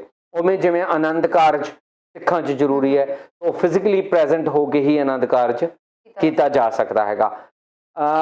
ਜਿਹੜੀਆਂ ਇਹੋ ਜਿਹੀ ਕਮਿਊਨਿਟੀਜ਼ ਵੀ ਹੋ ਸਕਦੀਆਂ ਨੇ ਜਿੱਥੇ ਅਲਾਉਡ ਹੋਵੇ, ਪਰ ਜੇ ਉਹ ਸਪੈਸੀਫਿਕਲੀ ਉਹ ਲਾਅ ਅਲਾਉ ਕਰਦਾ ਹੈ ਉਹ ਤਾਂ ਹੀ ਵੈਲਿਡ ਮੰਨਿਆ ਜਾਊਗਾ। ਜੇ ਉੱਥੇ ਦਾ ਲਾਅ ਵੈਲਿਡ ਨਹੀਂ ਮੰਨਦਾ ਤਾਂ ਫਿਰ ਉਹਨੂੰ ਵੈਲਿਡ ਨਹੀਂ ਮੰਨਿਆ ਜਾਊਗਾ। ਹੁਣ ਜੇ ਆਪਾਂ ਸਪੈਸੀਫਿਕਲੀ ਪਾਕਿਸਤਾਨ ਦੀ ਗੱਲ ਕਰੀਏ, ਹਾਂ ਜੀ ਉੱਥੇ ਪ੍ਰੋਕਸੀ ਮੈਰਿਜ ਹੋ ਜਾਂਦੀ ਹੈ ਕਿਉਂਕਿ ਤੁਸੀਂ ਕਿਸੇ ਨਾ ਕਿਸੇ ਨੂੰ ਆਪਣਾ ਵਕੀਲ ਅਪਾਇੰਟ ਕਰ ਦਿੰਦੇ ਹੋ ਤੇ ਉਹ ਤੁਹਾਡੇ ਬਿਹਾਫ ਤੇ ਹਾਂ ਜਾਂ ਨਾ ਕਹਿ ਸਕਦਾ। ਤਾਂ ਵਿਆਹ ਜਿਹੜਾ ਨਿਕਾਹ ਹੈ ਉਹ ਟੈਕਨੀਕਲੀ ਕੰਟਰੈਕਟ ਹੈਗਾ, ਉਹ ਤਾਂ ਹੋ ਗਿਆ, ਪਰ ਵਿਆਹ ਨੂੰ ਪੂਰਾ ਤਾਂ ਮੰਨਿਆ ਜਾਂਦਾ ਜੇ ਰੁਖਸਤੀ ਹੋਇਆ ਹੋਵੇ, ਮਤਲਬ ਕਿ ਐਕਚੁਅਲੀ ਵਿਦਾਈ ਹੈ ਜਿਹੜੀ ਹੋਈ ਹੋਵੇ। ਹੁਣ ਜਿੰਨਾ ਚਿਰ ਉਹ ਪੂਰੀ ਨਹੀਂ ਹੁੰਦੀ ਤਾਂ ਉਹ ਵਿਆਹ ਨੂੰ ਵਿਆਹ ਨਹੀਂ ਮੰਨਿਆ ਜਾਂਦਾ, ਚਾਹੇ ਉਹ ਨਿਕਾਹਨਾਮਾ ਵੀ ਲਿਖਿਆ ਗਿਆ ਹੈਗਾ। ਤੋ ਇਹ ਸਪੈਸੀਫਿਕਲੀ ਇਹ ਜਿਹੜਾ ਕੁਐਸਚਨ ਹੈ ਇਹਦਾ ਆਨਸਰ ਇਹ ਹੈਗਾ ਕਿ ਜਿਹੜੇ ਮੁਲਕ 'ਚੋਂ ਵਿਆਹ ਹੋਇਆ ਉੱਥੇ ਵੈਲਿਡ ਹੋਣਾ ਚਾਹੀਦਾ ਤੇ ਨਾਲ ਦੀ ਨਾਲ ਕੈਨੇਡਾ 'ਚ ਵੀ ਵੈਲਿਡ ਹੋਣਾ ਜ਼ਰੂਰੀ ਹੈਗਾ। ਜੀ ਬਿਲਕੁਲ ਸਰ, ਕਿਉਂਕਿ ਐਵੇਂ ਹੈ ਕਿ ਕਈ ਮੈਰਿਜ ਰਜਿਸਟਰ ਕਰਵਾ ਲੈਂਦੇ ਆ, ਹਾਲਾਂਕਿ ਧਾਰਮਿਕ ਰੀਤੀ ਰਿਵਾਜ਼ਾਂ ਦੇ ਅਕੋਰਡਿੰਗ ਮੈਰਿਜ ਨਹੀਂ ਕਰਵਾਉਂਦੇ, ਬਟ ਕੋਰਟ ਦੇ ਵਿੱਚ ਜਾ ਕੇ ਜਿਵੇਂ ਕੋਰਟ ਮੈਰਿਜ ਵਗੈਰਾ ਕਰਵਾ ਲਈ, ਫਿਰ ਉਸ ਟਾਈਮ ਦੇ ਵਿੱਚ ਕੀ ਐਕਸੈਪਟੇਬਲ ਹੋਏਗਾ? ਜਿਹੜਾ ਤਾਂ ਇੱਥੇ 2 ਡਿਫਰੈਂਟ ਕਨਸੈਪਟ ਆ ਗਏ ਹੈਗਾ। ਇੱਕ ਕਨਸੈਪਟ ਹੈਗਾ ਕਿ ਉਹ ਰਿਲੀਜੀਅਸ ਮੈਰਿਜ ਹੈ, ਦੂਜਾ ਕਨਸੈਪਟ ਹੈਗਾ ਕਿ ਉਹ ਸਿਵਲ ਮੈਰਿਜ ਹੈਗਾ। ਜੇ ਤਾਂ ਰਿਲੀਜੀਅਸ ਮੈਰਿਜ ਕੀਤੀ ਹੈ, ਸਪੈਸੀਫਿਕਲੀ ਜੇ ਆਪਾਂ ਇੰਡੀਆ ਦੀ ਗੱਲ ਕਰੀਏ ਤੇ ਉਹ ਹਿੰਦੂ ਮੈਰਿਜ ਐਕਟ ਥੱਲੇ ਰਜਿਸਟਰ ਹੋਈ ਹੈ ਤਾਂ ਉਹਨੂੰ ਹਿੰਦੂ ਮੈਰਿਜ ਐਕਟ ਦੀਆਂ ਸਾਰੀਆਂ ਰਿਕੁਆਇਰਮੈਂਟਸ ਨੂੰ ਪੂਰਾ ਕਰਨਾ ਜ਼ਰੂਰੀ ਹੈ। ਹੁਣ ਦੂਜੀ ਹੈਗੀ ਸਿਵਲ ਮੈਰਿਜ, ਉਹ ਤਾਂ ਹਿੰਦੂ ਮੈਰਿਜ ਐਕਟ ਥੱਲੇ ਨਹੀਂ ਹੋਈ, ਉਹ ਤਾਂ ਸਪੈਸ਼ਲ ਮੈਰਿਜ ਐਕਟ ਥੱਲੇ ਹੋਈ ਹੈ ਕਿਉਂਕਿ ਉਹ ਪ੍ਰੋਵੀਜ਼ਨ ਉਹਨਾਂ ਲੋਕਾਂ ਲਈ ਕਰੀ ਹੈ ਜਿਹੜੇ ਕੋਈ ਕਿਸੇ ਧਰਮ ਨੂੰ ਫੋਲੋ ਨਹੀਂ ਕਰਦੇ, ਉਹ ਰਿਲੀਜੀਅਸ ਪਲੇਸ ਤੇ ਨਹੀਂ ਕਰਨਾ ਚਾਹੁੰਦੇ, ਉਹਨਾਂ ਲਈ ਇਹ ਪ੍ਰੋਵੀਜ਼ਨ ਰੱਖਿਆ ਗਿਆ, ਉਹਨੂੰ ਸਿਵਲ ਮੈਰਿਜ ਹੈ। ਹੁਣ ਉਹਦੇ ਵਿੱਚ ਤਾਂ ਫੇਰਿਆਂ ਦੀ, ਸਪਤਪਦੀ ਦੀ ਜਾਂ ਲਾਵਾਂ ਦੀ ਜ਼ਰੂਰਤ ਨਹੀਂ ਹੈਗੀ ਹੈ, ਪਰ ਉਹਦੇ 'ਚ ਵੀ 2 ਜਾਣਿਆਂ ਦਾ ਮੈਰਿਜ ਆਫਿਸਰ ਸਾਹਮਣੇ ਫਿਜ਼ੀਕਲੀ ਪ੍ਰੈਜ਼ੈਂਟ ਹੋਣਾ ਜ਼ਰੂਰੀ ਹੈ। ਪਰ ਜੇ ਤੁਸੀਂ ਸਿਵਲ ਮੈਰਿਜ ਕੀਤੀ ਹੈ ਪਰ ਉਹਨੂੰ ਰਜਿਸਟਰ ਤੁਸੀਂ ਕਰ ਲਿਆ ਹਿੰਦੂ ਮੈਰਿਜ ਐਕਟ ਥੱਲੇ ਤਾਂ ਵੀ ਉਹ ਵੈਲਿਡ ਨਹੀਂ ਮੰਨੀ ਜਾਊਗੀ ਕਿਉਂਕਿ ਉਹਨੇ ਉਹ ਰਿਕੁਆਇਰਮੈਂਟਸ ਪੂਰੀਆਂ ਨਹੀਂ ਕੀਤੀਆਂ। ਸੋ ਜੇ ਤੁਸੀਂ ਸਿਵਲ ਮੈਰਿਜ ਕਰ ਰਹੇ ਹੋ ਤਾਂ ਤੁਹਾਨੂੰ ਸਪੈਸ਼ਲ ਮੈਰਿਜ ਐਕਟ ਥੱਲੇ ਹੀ ਰਜਿਸਟਰ ਕਰਨਾ ਪਊਗਾ। ਪਰ ਕੈਨੇਡਾ ਦੇ ਵਿੱਚੋਂ ਕਿਉਂਕਿ ਆਪਣੇ ਕੋਲ ਇੱਥੇ ਯੂਨੀਵਰਸਲ ਸਿਵਲ ਕੋਡ ਹੈ, ਉਹ ਇੱਥੇ ਕੋਈ ਫਰਕ ਨਹੀਂ ਕਿ ਉਹ ਸਿਵਲ ਹੈ ਜਾਂ ਉਹ ਰਿਲੀਜੀਅਸ ਹੈ, ਇੱਥੇ ਕੋਈ ਫਰਕ ਨਹੀਂ ਹੈਗਾ। ਸੋ ਇੱਥੇ ਜਿਹੜਾ ਮੈਰਿਜ ਆਫਿਸਰ ਹੈ ਉਹ ਚਾਹੇ ਗੁਰਦੁਆਰੇ 'ਚ, ਚਾਹੇ ਚਰਚ 'ਚ, ਚਾਹੇ ਮੌਸਕ 'ਚ, ਸਿਨੇਗੋਗ 'ਚ, ਕਿਤੇ ਵੀ ਹੈਗਾ, ਤਾਂ ਉਹਨੇ ਉਹੀ ਡਾਕੂਮੈਂਟ ਸਾਈਨ ਕਰਨਾ ਹੈ ਜਿਹੜਾ ਕਿ ਇੱਕ ਮੈਰਿਜ ਆਫਿਸਰ ਸਿਵਲ ਮੈਰਿਜ 'ਚ ਸਾਈਨ ਕਰ ਰਿਹਾ ਹੈ। ਸੋ ਇੱਥੇ ਡਿਫਰੈਂਟ ਪ੍ਰੋਵੀਜ਼ਨ ਨਹੀਂ ਕਿ ਰਿਲੀਜੀਅਸ ਮੈਰਿਜ ਲਈ ਹੋਰ ਪ੍ਰੋਵੀਜ਼ਨ ਹੈ ਤੇ ਸਿਵਲ ਮੈਰਿਜ ਲਈ ਹੋਰ ਪ੍ਰੋਵੀਜ਼ਨ ਹੈ। ਸੋ ਕੈਨੇਡਾ ਦੇ ਵਿੱਚੋਂ ਇੱਕ ਡਿਫਰੈਂਟ ਤਰੀਕੇ ਦਾ ਪ੍ਰੋਸੈਸ ਹੈ।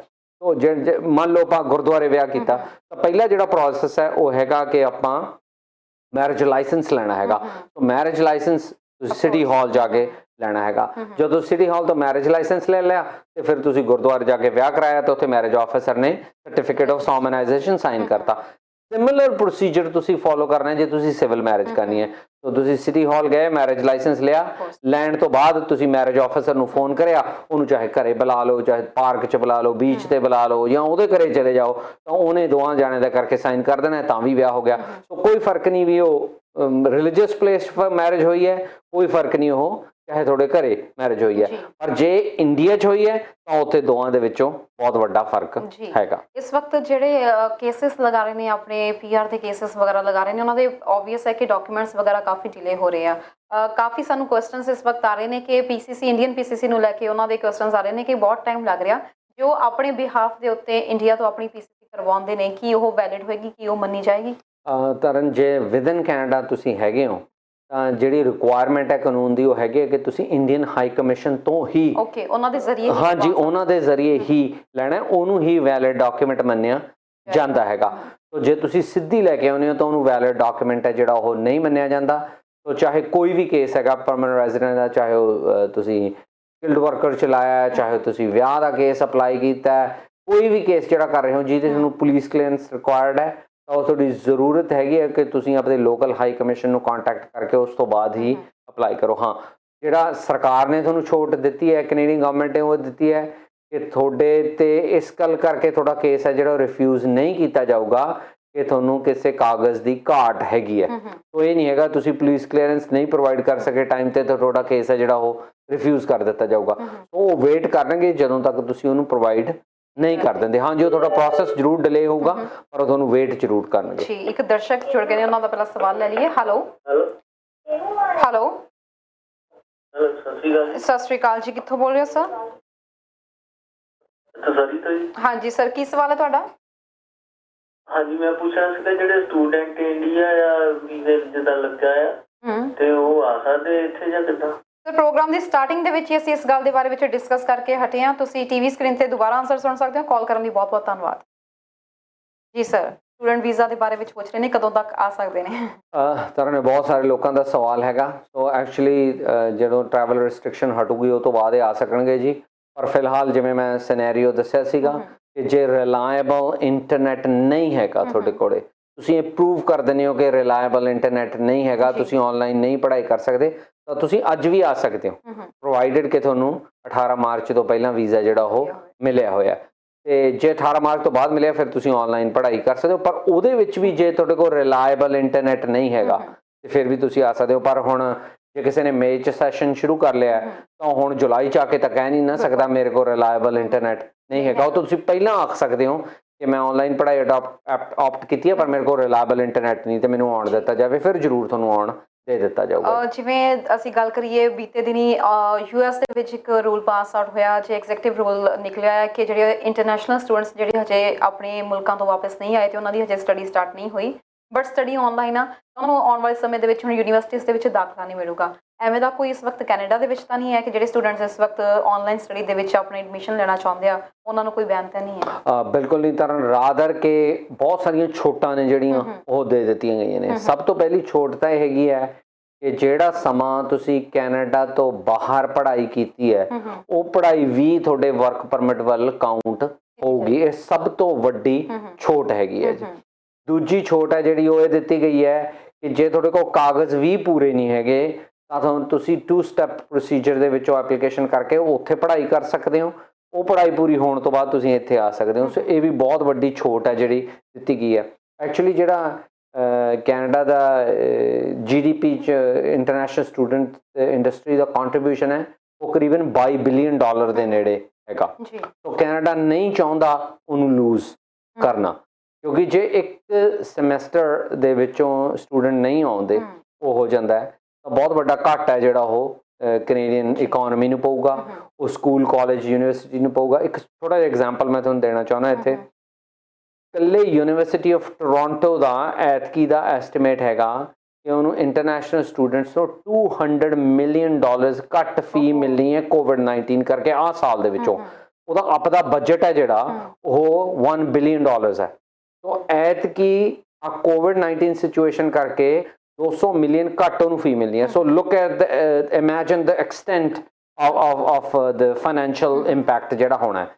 ਇਸੇ ਕਰਕੇ ਹੀ ਇਹ ਸਾਰੀਆਂ ਛੋਟਾਂ ਨੇ ਜਿਹੜੀਆਂ ਦਿੱਤੀਆਂ ਜਾ ਰਹੀਆਂ ਨੇ। ਤੇ ਦੂਜਾ ਜਿਹੜੇ ਯੂਨਾਈਟਿਡ ਸਟੇਟਸ ਦੇ ਸਟੂਡੈਂਟਸ ਨੇ ਉਹਨਾਂ ਦਾ ਵੀ ਇਨਕਰੇਜਮੈਂਟ ਹੈ ਕਿ ਉਹ ਕੈਨੇਡਾ ਆ ਕੇ ਪੜ੍ਹਨ, ਕਿਉਂਕਿ ਜੋ ਬਾਹਰ ਬਹਿ ਕੇ ਵੀ ਪੜ੍ਹ ਸਕਦੇ ਨੇ ਤਾਂ ਵੀ ਉਹਨਾਂ ਨੂੰ ਇਹ ਫਾਇਦਾ ਮਿਲ ਰਿਹਾ ਹੈਗਾ ਜੀ।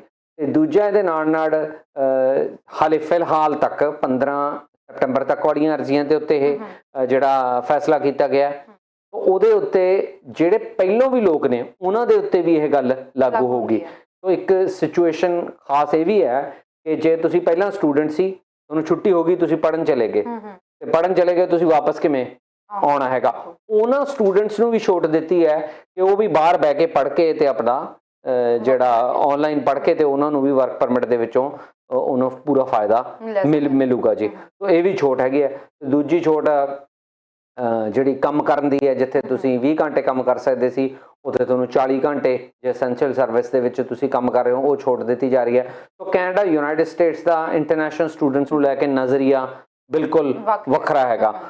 ਰਾਦਰ ਕੇ ਜੇ ਆਪਾਂ CERB ਦੀ ਗੱਲ ਕਰੀਏ, ਇਹ ਵੀ ਕਿੱਡਾ ਵੱਡਾ ਬੈਨੀਫਿਟ ਹੈ ਜਿਹੜਾ ਇੰਟਰਨੈਸ਼ਨਲ ਸਟੂਡੈਂਟਸ ਨੂੰ ਮਿਲਿਆ ਹੈਗਾ, ਜਿੱਥੇ ਉਹਨਾਂ ਨੂੰ $2000 ਤੱਕ ਘਰੇ ਪੈਸੇ ਆਉਂਦੇ ਰਹੇ ਨੇ। ਸੋ ਕੈਨੇਡਾ ਇਨਕਰੇਜਡ ਫੀਲ ਕਰ ਰਿਹਾ ਹੈ ਗੱਲਾਂ ਤੇ ਕਿ ਉਹ ਇਹਦੇ ਤੋਂ ਵੱਧ ਜਿਹੜਾ ਇੰਟਰਨੈਸ਼ਨਲ ਸਟੂਡੈਂਟ ਇੰਡਸਟਰੀ ਹੈਗਾ ਉਹ ਤੋਂ ਵੱਧ ਕੈਨੇਡੀਅਨ ਇਕਨੋਮੀ ਨੂੰ ਫਾਇਦਾ ਹੋਵੇ।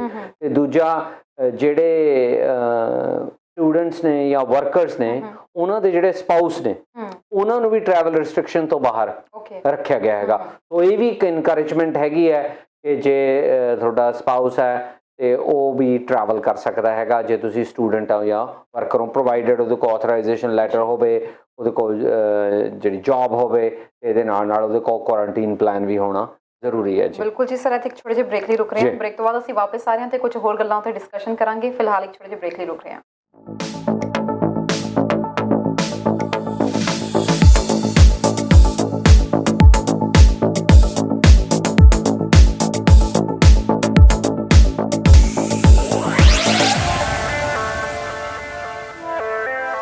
CWC Immigration is one of the largest immigration companies ਇਹਨਾਂ ਦੇ 4 ਆਫਿਸ ਕੈਨੇਡਾ 'ਚ ਨੇ ਤੇ 12 ਇੰਡੀਆ 'ਚ। ਮੈਂ ਮਿਸਟਰ ਖੇਰਨ ਨੂੰ ਪਰਸਨਲੀ ਜਾਣਦਾ, ਮੈਂ ਉਹਨਾਂ ਦੇ ਆਫਿਸ ਵੀ ਗਿਆ ਤੇ ਉਹਨਾਂ ਦੇ ਕਲਾਇੰਟਸ ਨੂੰ ਵੀ ਮਿਲਿਆ। ਮੈਨੂੰ ਲੱਗਦਾ ਹੈ ਕਿ ਉਹ they believe in quality and they are dedicated to providing competent services to the client. ਸਿਤਾਰਿਆਂ ਦੀ ਪਸੰਦ ਤੇ ਤੁਹਾਡੇ ਸਾਰਿਆਂ ਦੀ ਪਸੰਦ CWC ਇਮੀਗ੍ਰੇਸ਼ਨ ਦੇ ਹਰ ਮਸਲੇ ਲਈ ਇੱਕੋ ਹੀ ਨਾਂ ਤੇ ਇੱਕੋ ਹੀ ਥਾਂ। ਇਮੀਗ੍ਰੇਸ਼ਨ ਅਪੀਲਾਂ ਤੇ ਇਨਵੈਸਟੀਗੇਸ਼ਨ ਦੇ ਮਾਹਿਰ CWC ਇਮੀਗ੍ਰੇਸ਼ਨ 9056704444। ਟਿਕਟੌਕ ਦੇ ਬੰਦ ਹੋਣ ਤੇ ਹੁਣ ਤੁਹਾਨੂੰ ਮਾਯੂਸ ਹੋਣ ਦੀ ਲੋੜ ਨਹੀਂ, ਕਿਉਂਕਿ ਐਂਡਰੋਇਡ ਫੋਨ ਦੇ ਵਿੱਚ ਆ ਚੁੱਕੀ ਹੈ ਇੱਕ ਹੋਰ ਨਵੀਂ ਐਪ voxo.ca। ਬਿਲਕੁਲ ਟਿਕਟੌਕ ਵਰਗੇ ਫੀਚਰਸ ਜਿਵੇਂ ਕਿ video uploading, video sharing, images sharing. Facebook ਦੀ ਤਰ੍ਹਾਂ ਹੀ ਆਪਣੇ ਮਨਪਸੰਦ ਲੋਕਾਂ ਨੂੰ ਕਰੋ follow, record on camera, TikTok ਵਰਗਾ talent section, YouTube sharing, India ਦੀ number 1 app, live video. User अपनी वीडियो खुद बना सकते ने। इस तो इलावा YouTube की तरह अपना खुद का चैनल भी क्रिएट कर सकते हो। आज ही अपने एंड्रॉइड फोन से डाउनलोड करो यह ऐप voxo.ca।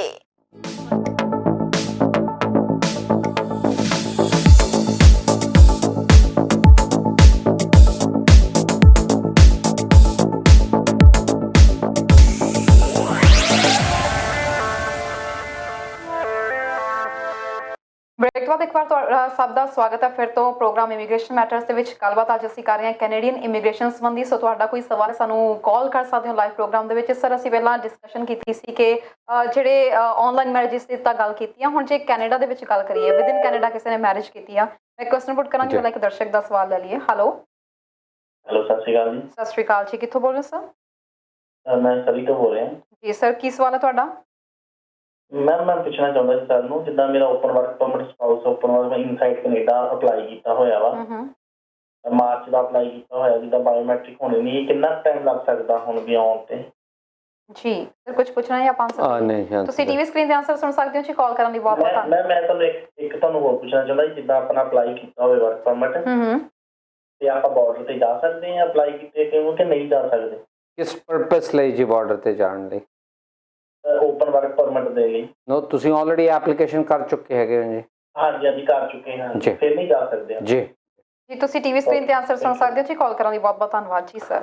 ਜੇ ਮਾਰਚ 'ਚ ਅਪਲਾਈ ਕੀਤਾ, ਕਰੰਟਲੀ ਜਿਹੜੀਆਂ ਐਪਲੀਕੇਸ਼ਨਸ ਨੇ ਤਾਂ ਉਹ ਇਸ ਵੇਲੇ ਜਨਵਰੀ ਫੈਬਰੂਰੀ ਦੀਆਂ ਪ੍ਰੋਸੈਸ ਹੋ ਰਹੀਆਂ ਨੇ। ਸੋ ਇਹਨਾਂ ਨੂੰ ਥੋੜਾ ਇੰਤਜ਼ਾਰ ਕਰਨਾ ਚਾਹੀਦਾ ਤੇ ਇਹਨਾਂ ਦੀ ਵਾਰੀ ਅਗਲੇ 2-3 ਮਹੀਨੇ 'ਚ ਆ ਜਾਣੀ ਚਾਹੀਦੀ ਹੈ ਜੀ। ਬਿਲਕੁਲ, ਇੱਕ ਦਰਸ਼ਕ ਹੋਰ ਜੁੜ ਗਏ ਨੇ। ਹੈਲੋ ਹੈਲੋ, ਸਤਿ ਸ਼੍ਰੀ ਅਕਾਲ ਜੀ। ਸਤਿ ਸ਼੍ਰੀ ਅਕਾਲ ਜੀ। ਹਾਂਜੀ ਮੈਮ, ਕਿੱਥੋਂ ਬੋਲ ਰਹੇ ਹੋ? ਹਾਂਜੀ ਅਸਲ ਤੋਂ ਬੋਲ ਰਹੇ ਹਾਂ ਜੀ ਮੈਮ, ਦੱਸੋ ਕੀ ਸਵਾਲ ਹੈ? ਬੇਟਾ ਮੈਂ ਪੁੱਛਣਾ ਚਾਹੁੰਦੀ ਹਾਂ ਕਿ ਦੇਖ ਮੇਰੇ ਬੇਟੇ ਨੂੰ ਨਾ ਇੱਥੇ ਤੋਂ 5 ਸਾਲ ਦਾ ਲੱਗਿਆ ਬੈਨ ਜੀ। ਤੁਸੀਂ ਦੱਸੋ ਵੀ ਇਹਦੇ ਬਾਰੇ ਕੋਈ ਅਪੀਲ ਜਾਂ ਕਿਸ ਤਰ੍ਹਾਂ ਕੀ ਹੋ ਸਕਦਾ? ਹਾਂਜੀ, ਬੈਨ ਕਦੋਂ ਲੱਗਿਆ ਸੀਗਾ?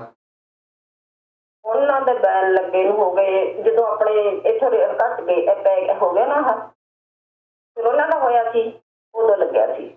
ਬਾਅਦ ਤਰੀਕ ਨਹੀਂ ਪਈ ਕੋਈ ਵੀ। 8 ਦਿਨ ਜਿਹੜੇ ਹੋ ਚੁੱਕੇ ਨੇ ਜੀ ਫੈਸਲਾ ਆਏ ਨੂੰ ਕਿ ਨਹੀਂ ਹੋਇਆ ਹਲੇ? ਹਾਂ ਹੋ ਗਏ 60 ਦਿਨ ਤਾਂ। ਹਾਂਜੀ, 60 ਦਿਨਾਂ ਦੇ ਵਿੱਚ ਅਪੀਲ ਕਰ ਸਕਦੇ ਹੁੰਦੇ ਆ। ਸੋ ਜੇ 60 ਦਿਨਾਂ ਤੋਂ ਜ਼ਿਆਦਾ ਹੋ ਜਾਣ ਉਹ ਅਪੀਲ ਨਹੀਂ ਕਰ ਸਕਦੇ। ਤੇ ਦੂਜੀ ਜਿਹੜੀ ਸਿਚੁਏਸ਼ਨ ਉਹ ਹੈਗੀ ਹੈ ਕਿ ਉਹ ਬੈਨ ਕਿਸ ਕਾਰਨ ਕਰਕੇ ਲੱਗਿਆ ਸੀ, ਕਿਹੜੇ ਸਬੂਤ ਸੀ ਜਿਨ੍ਹਾਂ ਕਰਕੇ ਉਹਨੂੰ ਬੈਨ ਲੱਗਿਆ ਹੈਗਾ। ਸੋ ਮੈਂ ਆਪ ਜੀ ਨੂੰ, ਬਿਕੋਜ਼ ਇਹ ਬਹੁਤ ਪਰਸਨਲ ਪ੍ਰਾਈਵੇਟ ਇਨਫੋਰਮੇਸ਼ਨ ਹੈ ਜੀ, ਮੈਂ ਨਹੀਂ ਚਾਹੁੰਦਾ ਤੁਸੀਂ ਇਹ ਇਨ ਪਬਲਿਕ ਸਾਂਝੀ ਕਰੋ। ਬਿਕੋਜ਼ ਉਹਦੇ ਨਾਲ ਉਹਨਾਂ ਦੀ ਆਇਡੈਂਟੀਟੀ ਵੀ ਰਿਵੀਲ ਹੋ ਸਕਦੀ ਹੈ ਅਤੇ ਦੂਜੀ ਕੌਨਫੀਡੈਂਸ਼ੀਅਲਿਟੀ ਵੀ ਬ੍ਰੀਚ ਹੁੰਦਾ ਹੈਗਾ ਜਦੋਂ ਆਪਾਂ ਇਹੋ ਜਿਹਾ ਮੈਟਰ ਡਿਸਕਸ ਕਰਦੇ ਹਾਂ ਟੈਲੀਵਿਜ਼ਨ ਦੇ ਉੱਤੇ ਪਬਲਿਕ ਦੇ ਉੱਤੇ। ਮੈਂ ਤੁਹਾਨੂੰ ਕਹੂੰਗਾ ਤੁਸੀਂ ਸਾਡੇ ਆਫਿਸ ਨੂੰ ਕਾਲ ਕਰ ਲਿਓ ਜੀ ਤੇ ਫਿਰ ਆਪਾਂ ਪ੍ਰਾਈਵੇਟਲੀ ਇਹਦੇ ਤੇ ਡਿਸਕਸ਼ਨ ਕਰ ਸਕਦੇ ਹੈਗੇ। ਬਹੁਤ ਬਹੁਤ ਧੰਨਵਾਦ ਜੀ ਕਾਲ ਕਰਨ ਦੇ ਲਈ। ਇੱਕ ਦਰਸ਼ਕ ਹੋਰ ਜੁੜ ਗਏ ਨੇ। ਹੈਲੋ ਸਤਿ ਸ਼੍ਰੀ ਅਕਾਲ ਜੀ। ਹਾਂਜੀ ਸਤਿ ਸ਼੍ਰੀ ਅਕਾਲ। ਮੈਂ ਸੁਰਿੰਦਰ ਕੌਰ ਹੈ ਤੋਂ ਬਰੈਂਪਟਨ ਤੇ ਬੋਲਦੇ। ਮੈਂ ਪੁੱਛਣਾ ਸੀਗਾ ਇਹਨਾਂ ਨੂੰ ਖਹਿਰਾ ਸਾਹਿਬ ਨੂੰ, ਮੇਰੀ ਬੇਟੀ ਨੇ ਭਰਿਆ ਹੋਇਆ ਦਿੱਲੀ ਤੋਂ PNP ਵਿੱਚ ਮੈਨੀਟੋਬਾ। ਜੀ ਹੈਲੋ ਹਾਂਜੀ ਹਾਂਜੀ ਮੈਮ ਸਵਾਲ ਰੱਖੋ। ਉਹਨਾਂ ਦਾ ਨਾ ਫਰਵਰੀ ਵਿੱਚ ਫਿੰਗਰਪ੍ਰਿੰਟ ਵਗੈਰਾ ਸਾਰਾ ਕੁਝ ਹੋ ਗਿਆ, ਫਾਈਲ ਇੱਥੋਂ ਡਰਾ ਵੀ ਨਿਕਲ ਗਿਆ ਸਾਰਾ ਕੁਝ, ਪਰ ਉਸ ਤੋਂ ਬਾਅਦ ਫਿਰ ਲਾਕਡਾਊਨ ਲੱਗ ਗਿਆ ਤੇ ਹੁਣ ਕਿੱਦਾਂ ਕੇਸ ਚੱਲਦੇ ਆ ਇਹ ਪੁੱਛਣਾ ਸੀ ਮੈਂ। ਜੀ ਜ਼ਰੂਰ। ਟੀਵੀ ਸਕਰੀਨ ਤੇ ਆਨਸਰ ਬਿਲਕੁਲ ਦੇਈਏ ਜੀ। ਤੁਸੀਂ ਟੀਵੀ ਸਕਰੀਨ ਤੇ ਆਨਸਰ ਸੁਣ ਸਕਦੇ ਹੋ ਜੀ। ਕਾਲ ਕਰਨ ਲਈ ਬਹੁਤ ਬਹੁਤ ਧੰਨਵਾਦ ਸਰ। ਇੱਕ ਨੈਕਸਟ ਕਾਲਰ ਦੀ ਵੀ ਲੈ ਰਹੀ ਅਸੀਂ। ਹੈਲੋ ਸਤਿ ਸ਼੍ਰੀ ਅਕਾਲ ਜੀ। ਸਤਿ ਸ਼੍ਰੀ ਅਕਾਲ ਜੀ। ਕੌਣ ਬੋਲ ਰਹੇ ਹੋ ਸਰ? ਹੈਲੋ ਹਾਂਜੀ ਸਰ, ਕਿੱਥੋਂ ਬੋਲ ਰਹੇ ਹੋ? ਮੈਂ ਨਵਪ੍ਰੀਤ ਸਿੰਘ ਬੋਲ ਰਿਹਾ ਇੰਡੀਆ ਤੋਂ। ਬਹੁਤ ਬਹੁਤ ਸਵਾਗਤ ਹੈ ਜੀ ਤੁਹਾਡਾ ਹਮਦਰਦ ਮੀਡੀਆ ਗਰੁੱਪ 'ਚ। ਦੱਸੋ ਸਰ ਕੀ ਸਵਾਲ ਹੈ ਤੁਹਾਡਾ? ਮੈਂ ਖਹਿਰਾ ਸਾਹਿਬ ਨੂੰ ਪੁੱਛਣਾ ਕਿ ਮੇਰੀ ਵਾਈਫ ਕੈਨੇਡਾ PR ਹੈ ਜੀ ਹਾਂਜੀ ਹਾਂ ਸਰ, ਸਵਾਲ ਰੱਖੋ ਆਪਣਾ ਜੀ। 8 ਮੰਥ ਪ੍ਰੈਗਨੈਂਟ ਹੈ ਤੇ ਉਹਦੇ ਤੇ ਕੋਈ ਐਮਰਜੈਂਸੀ ਵੀਜ਼ਾ ਵਗੈਰਾ ਹੁੰਦਾ ਜੋ ਅਪਲਾਈ ਕਰਕੇ ਮੈਂ ਆ ਸਕਦਾ ਹਾਂ ਉਹਦੇ ਕੋਲ? ਤੁਸੀਂ ਆਪਦੀ ਐਪਲੀਕੇਸ਼ਨ ਫਾਈਲ ਕੀਤਾ ਹੈਗਾ ਜੀ? ਹਾਂਜੀ PR ਫਾਈਲ ਲੱਗੀ ਹੋਈ ਹੈ, ਉਹਦਾ AOR ਕੋਈ ਐਕਨੋਲਜਮੈਂਟ ਨਹੀਂ ਆਈ ਹੋਈ। 1 ਅਪ੍ਰੈਲ ਨੂੰ ਰਿਸੀਵ ਹੋਈ ਨੋਵਾ ਸਕੋਸ਼ੀਆ ਦੇ। ਓਕੇ ਜੀ। ਤੇ ਜਿਹੜਾ ਹੁਣ ਵਾਈਫ ਤੁਹਾਡੀ ਕਦੋਂ ਕੈਨੇਡਾ ਵਾਪਸ ਆਏ ਸੀ ਜੀ? ਉਹ ਆਏ ਸੀ ਫੈਬਰਵਰੀ ਦੇ ਸਟਾਰਟਿੰਗ ਦੇ ਵਿੱਚੋਂ ਆਏ ਸੀਗੇ। ਉਸ ਤੋਂ ਬਾਅਦ April 'ਚ ਤੁਹਾਨੂੰ ਐਕਨੋਲਜਮੈਂਟ ਆ ਗਿਆ ਹੈਗਾ? ਨਹੀਂ, ਐਕਨੋਲਜਮੈਂਟ ਨਹੀਂ ਆਇਆ, ਕੋਈ ਨਹੀਂ ਆਇਆ। ਤੁਸੀਂ ਕਿਹਾ ਸੀ ਕਿ 1 April ਨੂੰ ਆਇਆ। 1 ਅਪ੍ਰੈਲ ਨੂੰ ਫਾਈਲ ਉੱਥੇ ਪਹੁੰਚੀ ਹੈ, ਜਿਹੜੀ ਅਸੀਂ ਕੋਰੀਅਰ ਕੀਤੀ ਹੈ ਨਾ, ਉਹਦੀ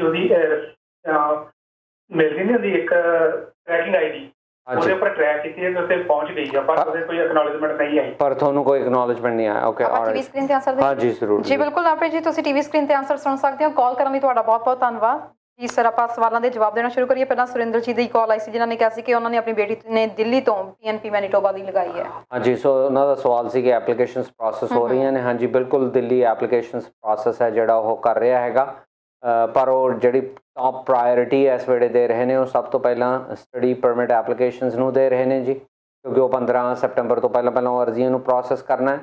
ਦੂਜੀ ਉਹ ਸਭ ਤੋਂ ਜ਼ਿਆਦਾ ਪ੍ਰਾਇੋਰਟੀ ਦੇ ਰਹੇ ਨੇ ਰਿਟਰਨਿੰਗ ਰੈਜ਼ੀਡੈਂਟ ਪਰਮਿਟ ਹੋਲਡਰਸ ਨੂੰ, ਜਿਹੜੇ ਕਿ PR ਕਾਰਡ ਹੋਲਡਰ ਨੇ ਪਰ ਉਹਨਾਂ ਦਾ PR ਕਾਰਡ ਐਕਸਪਾਇਰ ਹੋ ਚੁੱਕਿਆ। ਸੋ ਸੈਕੰਡ ਪ੍ਰਾਇੋਰਟੀ ਉਹਨਾਂ ਨੂੰ ਹੈਗੀ ਹੈ ਤੇ ਉਸ ਤੋਂ ਬਾਅਦ ਫਿਰ ਜਿਹੜੀਆਂ ਬਾਕੀ ਐਪਲੀਕੇਸ਼ਨਸ ਪ੍ਰੋਸੈਸ ਹੋ ਰਹੀਆਂ ਨੇ। ਤੇ ਇਹਦੇ ਨਾਲ ਹੁਣ ਸਭ ਤੋਂ ਪਹਿਲਾਂ ਉਹ ਪ੍ਰਾਇੋਰਟੀ ਦੇਣਗੇ ਉਹਨਾਂ ਲੋਕਾਂ ਨੂੰ ਜਿਹੜੇ ਜਿਨ੍ਹਾਂ ਨੂੰ ਆਲਰੇਡੀ ਵੀਜ਼ਾ ਇਸ਼ੂ ਹੋਇਆ ਜਾਂ ਉਹਨਾਂ ਦਾ ਵੀਜ਼ਾ ਖਤਮ ਹੋ ਰਿਹਾ ਜੀ। ਸੋ ਹਾਂਜੀ, ਇਹ ਜ਼ਰੂਰ ਪ੍ਰੋਸੈਸਿੰਗ ਚੱਲ ਰਹੀ ਹੈ, ਪਰ ਉਹਨਾਂ ਦੀ ਵਾਰੀ ਹੈ ਜਿਹੜੀ ਉਹ ਆਉਂਦੇ ਹੀ ਆਉਣੀ ਹੈਗੀ ਜੀ। ਬਿਲਕੁਲ। ਇਸ ਤੋਂ ਬਾਅਦ ਇੰਡੀਆ ਤੋਂ ਜਿਨ੍ਹਾਂ ਦੀ ਕਾਲ ਆਈ ਸੀ ਆਪਣੀ ਵਾਈਫ ਤੇ ਦੱਸ ਰਹੇ ਸਨ। ਬਿਲਕੁਲ। ਸੋ ਸੈਕਸ਼ਨ 22 ਹੈਗਾ ਜਿਹੜਾ ਤਰਨ, ਉਹ ਡਿਊਲ ਇੰਟੈਂਟ ਬਾਰੇ ਗੱਲ ਕਰਦਾ ਹੈਗਾ। ਡਿਊਲ ਇੰਟੈਂਟ ਦਾ ਮਤਲਬ ਹੈਗਾ ਕਿ ਤੁਹਾਡੇ 2 ਮਨਸੂਬੇ, ਤੁਹਾਡੇ 2 ਮਕਸਦ। ਸੋ ਇੱਕ ਐਪਲੀਕੇਸ਼ਨ ਇਹਨਾਂ ਨੇ ਪਰਮਾਨੈਂਟ ਰੈਜ਼ੀਡੈਂਟ ਦੇ ਤੌਰ ਤੇ ਅਪਲਾਈ ਕੀਤੀ ਹੈਗੀ ਹੈ। ਉਹ ਐਪਲੀਕੇਸ਼ਨ ਦੇ ਵਿੱਚੋਂ ਇਹਨਾਂ ਨੇ ਆਪਦਾ ਇਰਾਦਾ ਜਿਹੜਾ ਉਹ ਦਿਖਾਇਆ ਹੈਗਾ ਕਿ ਉਹ ਪੱਕੇ ਤੌਰ ਤੇ ਆ ਕੇ ਕੈਨੇਡਾ ਦੇ ਵਿੱਚ ਰਹਿਣਾ ਚਾਹੁੰਦੇ ਨੇ।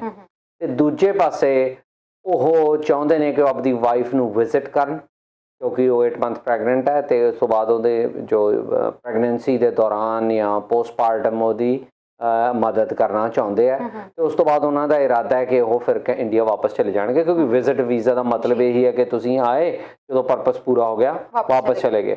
ਹੁਣ ਇਹ 2 ਮਨਸੂਬੇ ਆਪਸ ਦੇ ਵਿੱਚ ਬਹੁਤ ਕੌਨਫਲਿਕਟਿੰਗ ਨੇ, ਕਲੈਸ਼ ਕਰਦੇ। ਸਭ ਤੋਂ ਪਹਿਲਾਂ ਕਿ ਤੁਸੀਂ ਇੱਕ ਪਾਸੇ ਇਰਾਦਾ ਜਤਾਇਆ ਕਿ ਤੁਸੀਂ ਇੱਥੇ ਪੱਕੇ ਤੌਰ ਤੇ ਰਹਿਣਾ, ਦੂਜੇ ਪਾਸੇ ਤੁਸੀਂ ਇਰਾਦਾ ਜਤਾ ਰਹੇ ਹੋ ਮੈਂ ਵਾਪਸ ਜਾਊਂਗਾ, ਕਿਉਂਕਿ ਸੈਕਸ਼ਨ 179 ਜਿਹਦੇ ਥੱਲੇ ਵਿਜ਼ਿਟਰ ਵੀਜ਼ਾ ਮਿਲਣਾ ਹੈ ਉਹਦੀ ਇਹ ਰਿਕੁਆਇਰਮੈਂਟ ਹੈ ਕਿ ਬੰਦੇ ਨੂੰ ਵੀਜ਼ਾ ਨਾ ਦਿੱਤਾ ਜਾਵੇ ਜੇ ਉਹਨੇ ਕੈਨੇਡਾ ਤੋਂ ਵਾਪਸ ਨਹੀਂ ਜਾਣਾ ਹੈਗਾ।